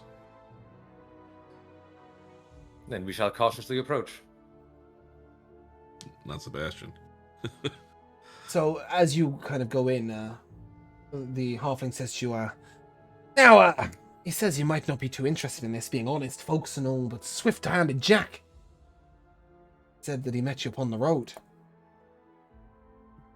Should you be interested in a further meeting down the line, just head on down to the, which name I've already forgotten. Alright. Head on down to the Drunken Monkey and simply ask over the bar if you might play blackjack. The meeting will be facilitated. Well, he says he's got a new ring to sell anyway. Perhaps you might find a buyer for it. I A new ring, you say? Apparently some genie's ring, if Jack's to be believed, although when is Jack ever to be believed? Did it just arrive today? Well, indeed. This morning, very early. Or, no, last night, right? You slept before the genie meeting, right? Yes, last night. Last night, Jack came in. I see. Not often a lieutenant of the guild gets out and gets a thieving on the road, but Lieutenant of the Jack's guild. been gone for a long, long time. Got himself messed up in some pirate business, from what I understand. But who knows what which truths escape his mouth. Well, indeed. Apparently he's going to sign himself up for honest work. I'll believe that one. Anyway, pleasure to make your acquaintance. You'll know where to find us if you want. And with a swift turn of the tail, everybody but Natasha loses sight of him almost instantly. Natasha, you manage to follow him a couple of times as he makes his way dashing around a couple of houses, and then he's up on a rooftop and scarpered.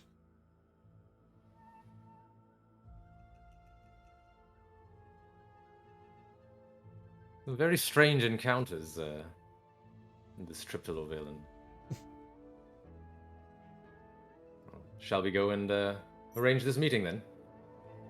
Yes, that would be most prioritious. That would be our priority. I'm sorry, I grew up in a bar.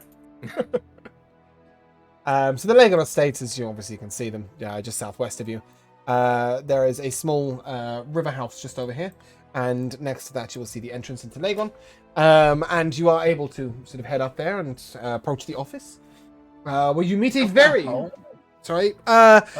It's the estates. No, it's a castle. It's a castle within which are loads and loads. You've been here before. Loads and loads of different rooms and various different peoples and such. But you are met by a steward wearing a ridiculous tailcoat, and jerkin, bright yellow and pale green. He looks like a complete dandy when he looks at you all. And well, how might I help you and be of assistance? Are you lost? Not at all. I think you'll find if you check the records that Duke Lord Lagon there might be, in fact, expecting us. My name is Henrik Littlefield. We are from Sandringham, and we have some diplomatic communication for him. Ah, the adventurers from Sandringham. He didn't say you'd be so rustic. But never mind. I've been told to make you welcome when you do arrive. Word came via a mage recently that you were on your way. Yes, perhaps in the drawing room. I'll get some chilled wine sent up, and I'm sure the Duke will be with you shortly.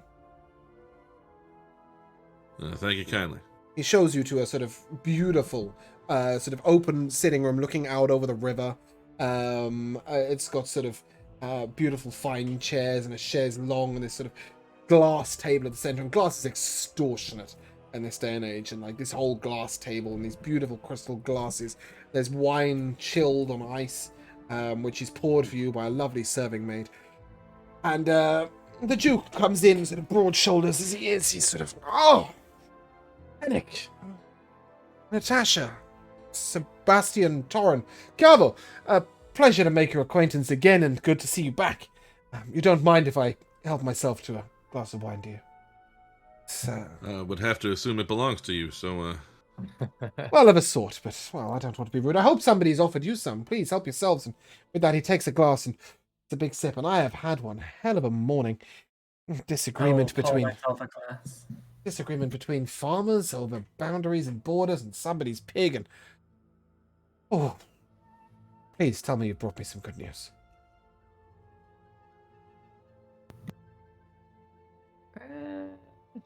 There is some good news. Oh, This, was it wine? it is wine. Chilled wine, yes. Chilled wine. This wine is stunning. I can smell the oak and the floral and the nuts. Please tell me, Sebastian, that you haven't come all the way from Sandringham to tell me that my wine is good.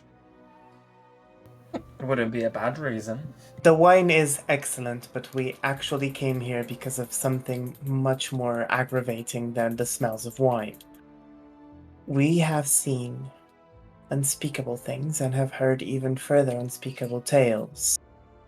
Are you aware of what's happening at the warfront? Indeed, and I must press you to speak of such unspeakable things. I've had word from the King of Eladar, Dwarven King, via a mage, that you were on your way with news of a meeting. Though what sort of meeting, I'm unsure. Or Alec, yeah. yeah, Somebody who remembers the story? well, I don't want to be the only one to talk. Oh. I was waiting. yeah, we have, part of it, I think that's been passed along already, a recipe for something that may help prevent some of the madness down at the border. But on top of that, more specific to us as a group, we have had some direct interactions with the leadership of the Yuan-Ti. By happenstance, when we were passing through the mountains, we managed to make a fairly friendly acquaintance with them, and that was renewed down at the front beyond Harbondan. And, well, the Dwarven King, Ivan, and the current now leader, I think, unfortunately, from the death of his brother, Unkonsarik of the Yuan-Ti, are, well, looking to speak to you. They are on better terms with one another than they are usually with us, but quite frankly, the Yuan-Ti are not the trouble that you might think, and they are looking for refuge from the troubles in their own lands. Now, they have arranged to make their way to Eladar in hopes that they might be able to speak with yourself. Oh, meeting with the Yuan-Ti. That's wonderful news. I had hoped for a peaceful outcome, though. The messages coming from Harbondan have repetitively said that the Yuan-Ti are savage beasts and impossible to deal with and such, but we have had word from the grandfather that Yuan-Ti are not beings. This is wonderful news. We should have started with this, looks at Sebastian. And And where is the meeting Just to takes take another place? sip of wine. Where is the meeting to take place? Well, as I recall, they were making their way to Eladar. I don't know for sure if you were supposed to head up there to meet them. I think that might have been the best idea, or escort them down here. Otherwise, they're not going to come in without your say-so. No, the gist was at Eladar. yeah. Correct. But, well, I'd better get myself to Eladar. It's been a while since I've had the opportunity to travel upon the road. I must say you seem to find yourselves in quite fortuitous places. Quite a regular occasion. I must thank you. And, of course, pay you for your excellent service to the realm. Justin, perhaps, well, this is awkward, isn't it? Perhaps a purse for the adventurers? They've done a wonderful job. Justin sort of looks at him and as he sort of mouths it out, and soon enough, a pouch of 250 gold pieces will be placed upon the table for you. So 50 each. And Duke looks at you, and indeed, you really do have a tendency to turn up in just the right places. I'm ever so grateful for your hard work, and, well, far be it from me to commission you to do anything else, for you have done so much already, but Please do. Please do. By all means. it does bother me that I can't be in multiple places at once, nor, at the moment, do I seem to be able to trust my messengers. I've had quite the garbled message from the Uras Confederacy, as opposed to,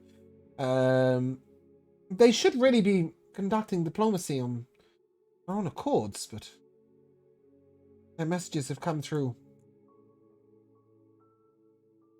Oh, the bureaucracy of government, Lord Legon. Perhaps, or strangeness of magic. Messages don't reach where they should, or when they do reach, they are late or early. It feels to me like somebody is trying simply to make me or somebody else look stupid. Be that as it may, messages are going awry. Should anyone be going to pass through the Uras Confederacy at any point, a simple written letter delivered would be better. I have sent 3 couriers, though they don't seem to arrive. You can find out what mystical happenstance is going on. Oh, no rush. These messages are more than 6 months delayed. I'm sure a few more months won't make any difference, I suppose, but it would be nice to know if my compatriots at the Uras Confederacy, and indeed my diplomatic representative there, are perhaps alive, or doing well. Or perhaps even that the Uras Confederacy is still in existence, you know? Just some sort of confirmation might be slightly nice. A question, if I may. Indeed. Have you had any luck or made any attempts to have any of the mages send a message? Indeed, those are the very messages that are going awry. Messages from, messages to, messages between the mages. The mages seem to communicate with other mages with complete ease, but as soon as I need a message sent of even possible importance, I can't seem to get a damnable reply. That's incredibly unusual. Well, being that it's my brother that is the representative of the Uras Confederacy, and has been for the last 22 years, and he hasn't visited any time recently either, I would like to know if Riordan is doing well, or, you know, perhaps let him know that his daughter has given birth. As I said, they aren't messages of urgency, but they are messages that should be delivered. It's why we have these damnable mages in their towers in every single city in the country, isn't it? I really did make a weird pause on country there, sorry. Don't know why, my brain just froze. Sir, have you considered that these mages might have been persuaded not to give these messages? Well, indeed. Or perhaps, as I understand it, their magic is being interrupted in some way. Indeed, my personal court mage says that his messages seem to reach a blank wall. I am to understand that this is... I'll look at Sebastian and Kiavu and say, is it even possible to interrupt magic? So I've been told by the Mages Guild. From like the orb, the orange hand will come out and like start massaging Sebastian's head. I'll use a message to telepathically say to Natasha, anything's possible. And Kiavo will have indeed read of methods of doing this. So you will all know that I would like to experiment with something if we would have the capability of. Is it possible for messages to only be failing to be sent outside of this building?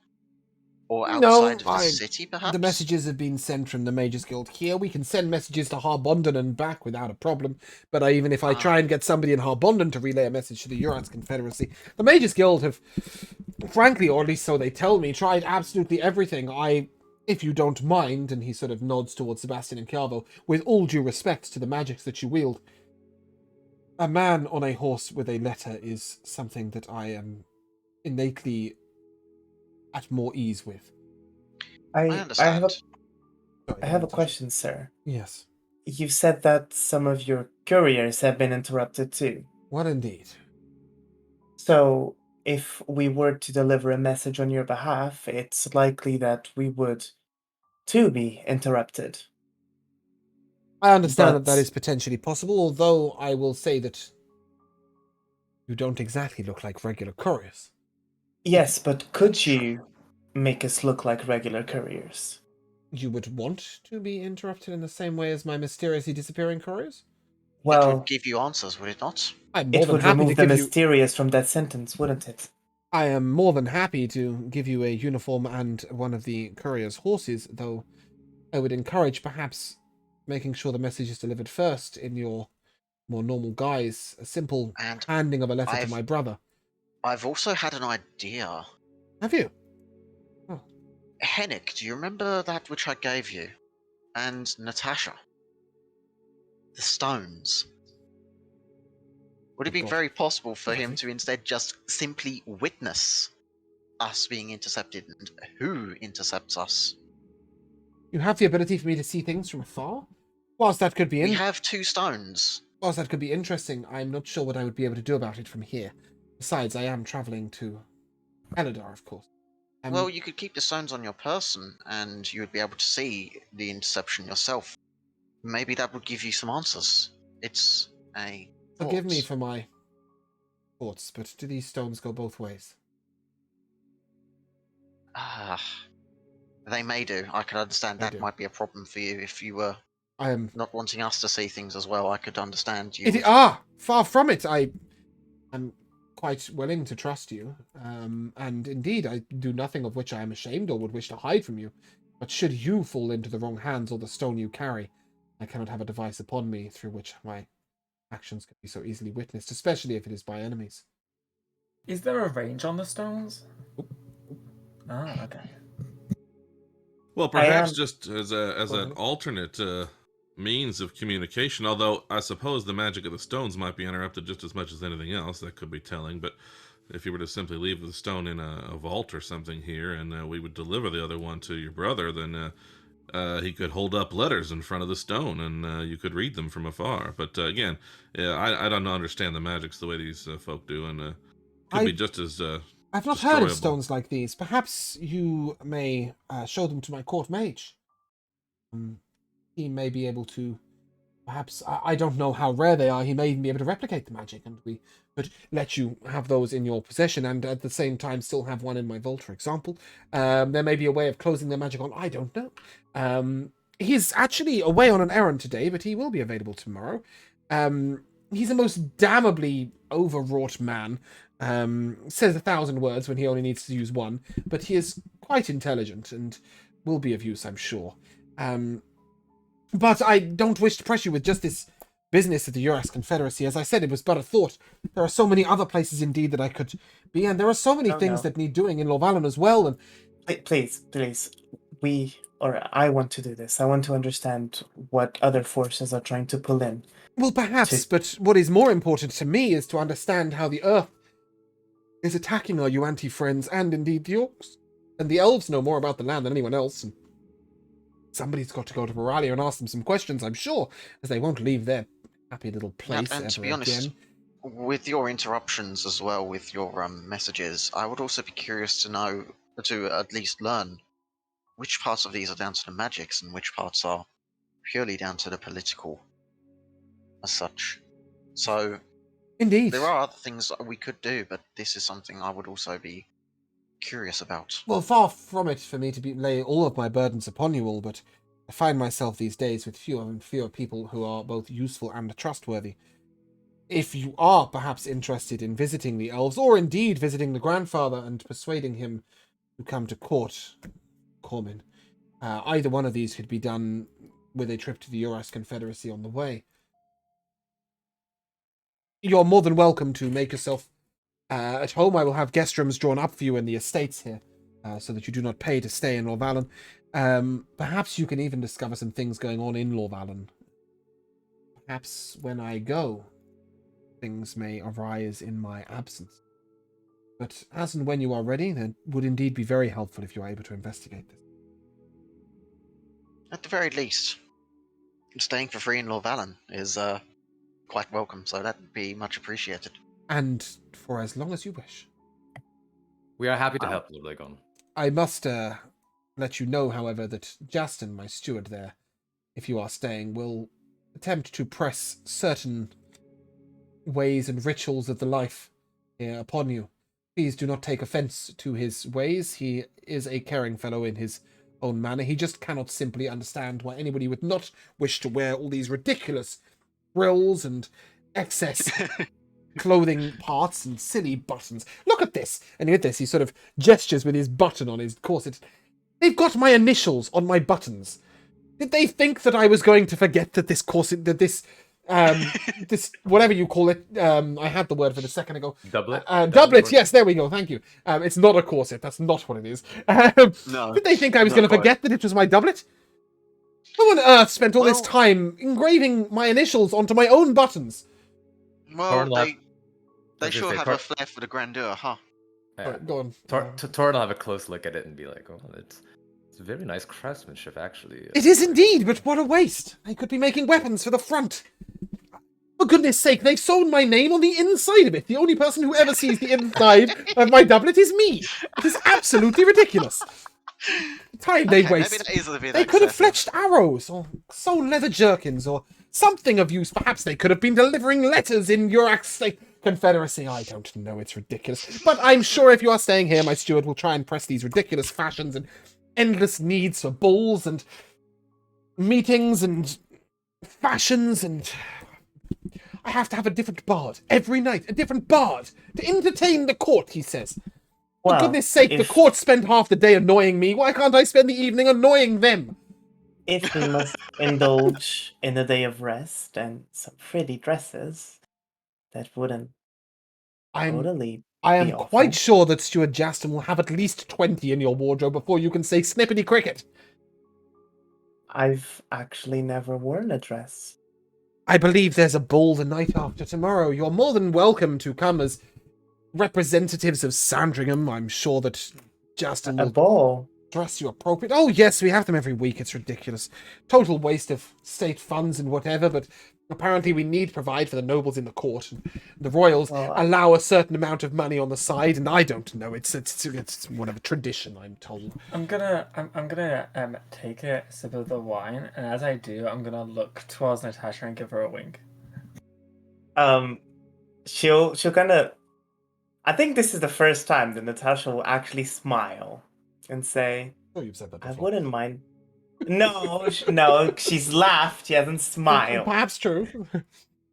I wouldn't mind going to a ball. I've never had the chance to. He looks over at Justin. Justin, which bard is playing at the... What ball is it on... Day after tomorrow? There's a ball, right? I'm not forgetting this. Looks down. Most certainly, sir. It's a ball that you must attend. It's the prancing ball. It's where everybody has a... you know, the one with the horses' heads. You place it upon your shoulder. It's the fashion every year. There's the great joust. I believe Damocles is the bard for the night. He's most wonderful. He tells ancient tales of traditions of folk that are lesser known to us now. Folk such as the UNT and the Orcs. You mentioned, sir, that you wanted Damocles playing there, as you thought it might relax prejudice. I did recommend against it, as the air in the court seems to be against the UNT, but you were most insistent. Ah, yes, I was insistent. Damocles is a good fellow. He tells folk tales of the UNT and of the Orcs. Reminds them that they're human, just like us. He looks pointedly at Jaston. Well, I can't make the ball. I need to go to Eladar. Stuart just looks at him like he's mad. And you can't just up and leave, sir. There's too many things that you'll miss. At the most, I could make preparations for you to go to Eladar in a fortnight.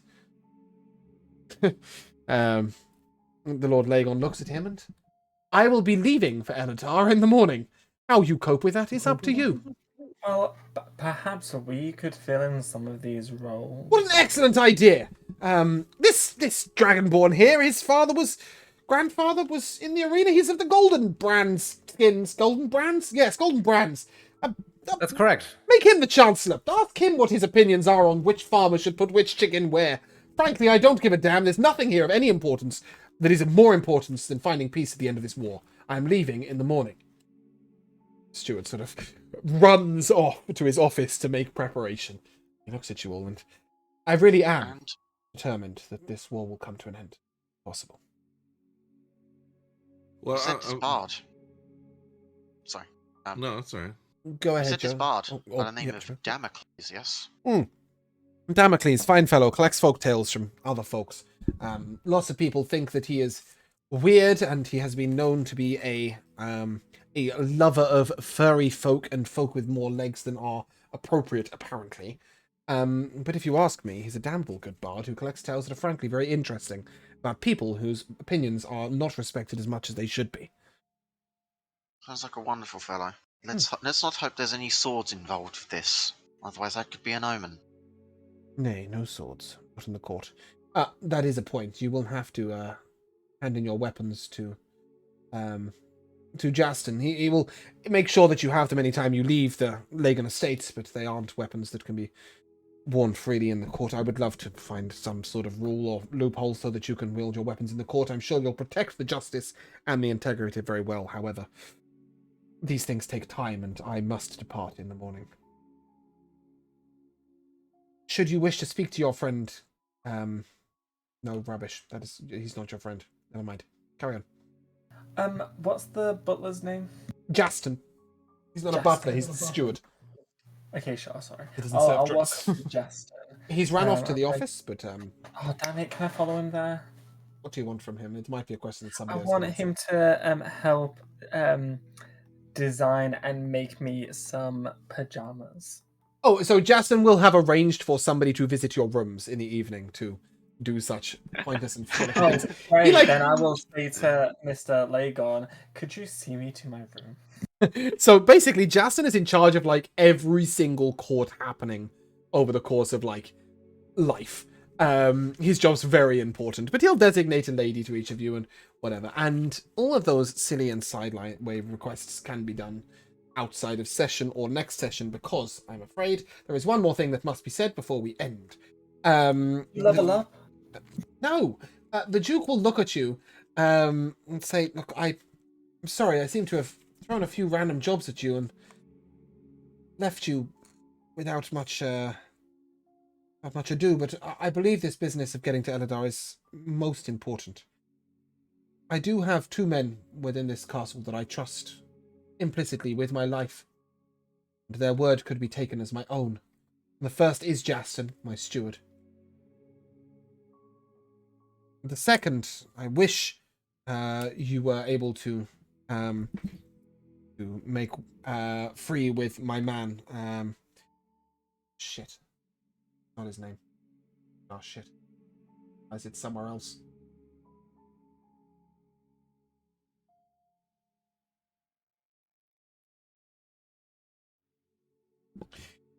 Bryce is the captain of my guard, but he will be coming with me on my travels.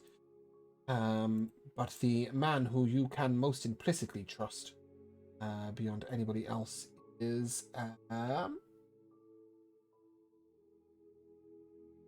Beric. Sorry. Beric is well, he's an old priest.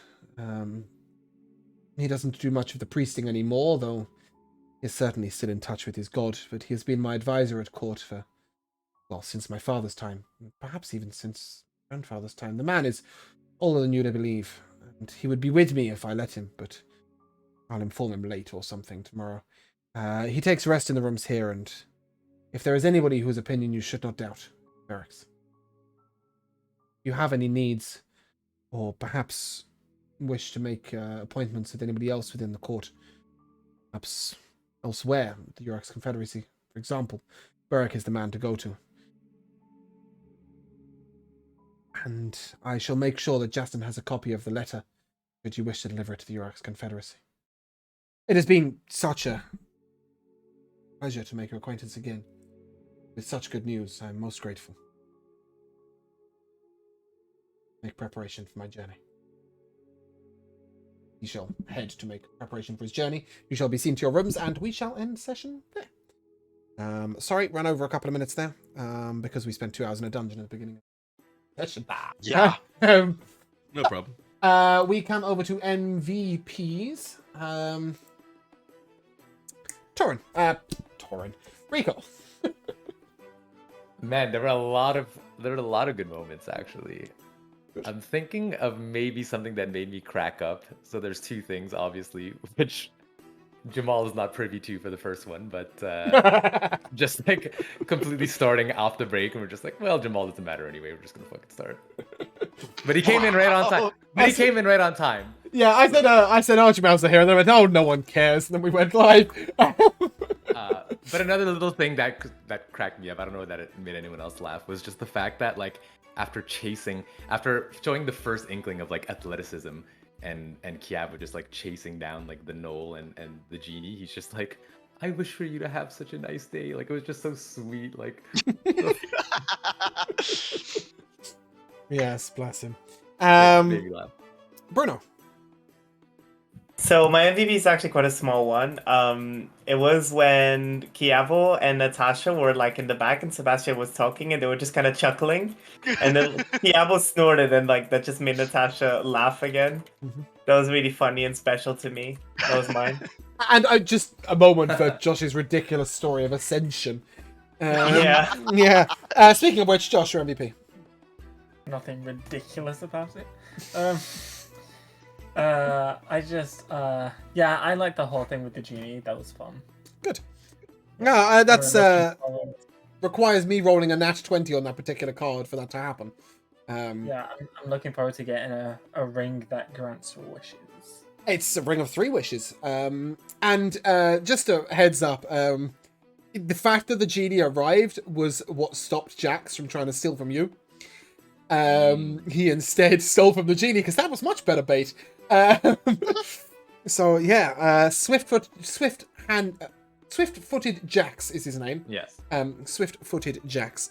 Jamel, your MVP. I'm gonna have to give a little one to Natasha and the shovel. Clutching it close. Spidey senses tingling, and then that it would have been us being bamboozled, but I guess everyone got bamboozled by Jax. Yeah, But she was not wrong. She was not No, wrong. absolutely wasn't wrong. Yeah. And I got to say, I like the whole idea of not being able to know at first if it was any kind of magical means or any kind of political means as to the messages not being able to get through. So that's an you haven't got a interesting clue. one. And I think that there's some interesting options for that. And Yeah. seeing what could happen. I mean, I'm not going to lie. I sort of wanted to find a way of delaying this quest because I didn't want you guys to just leap onto the next main quest without spending some time in Lorvalum. that's fair. So I'm hoping that we're going to spend a little time in Lorvalum before, because he's tried to press you that it's not an emergency, Yeah.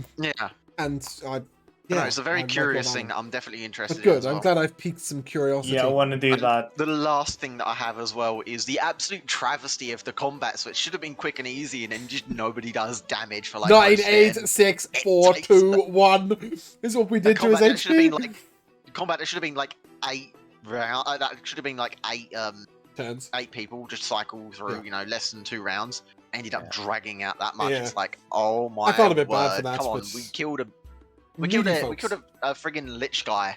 I know. And now we're struggling to kill Torn going Berserker down skeleton. after like a fucking little fucking. Yeah. Oh, and in fact, if those skeletons would have been reviving with 1 HP every time, that It was just the one. It was just the worst. one. Torrent up with the others with Radiant. Joe, your MVP. Oh, so sometimes there's like something great, and then 45 minutes later I've forgotten about it, so I start writing down things that are never quite as good. So it's whatever I end up remembering by the end.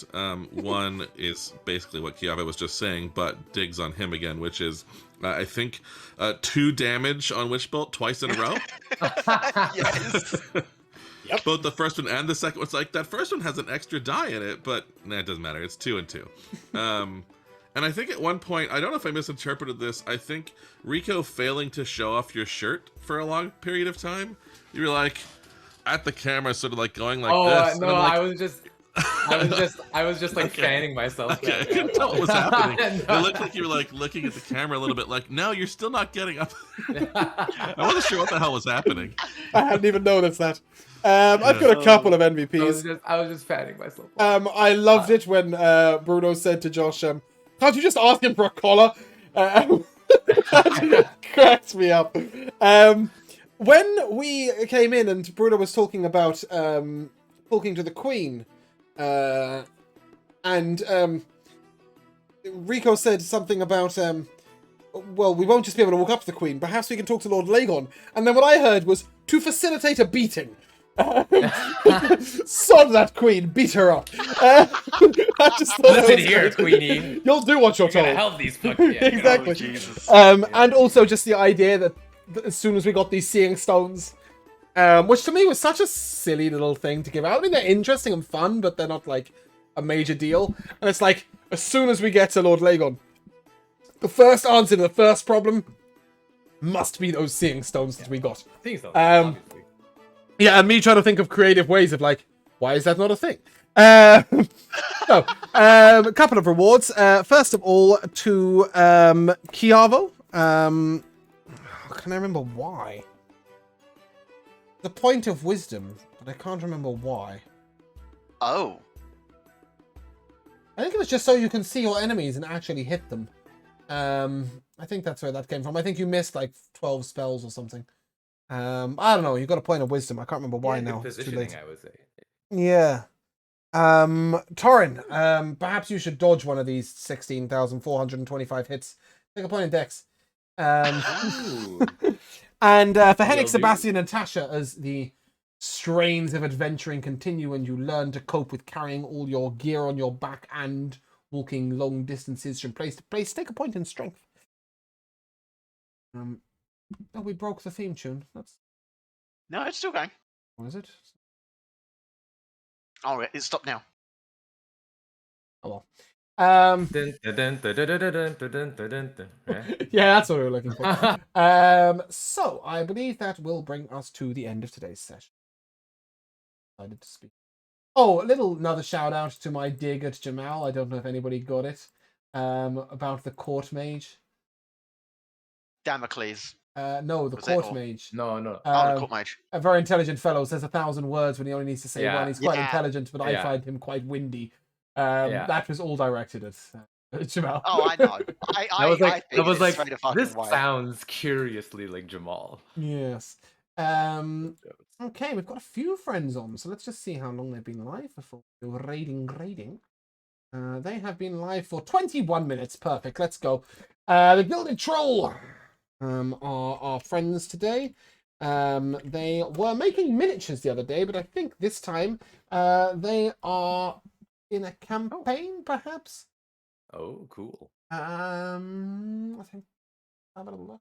Trying to get there. Trolls for Hire. They're doing a one-shot called Trolls for Hire. And Ian seems to have shaved his head.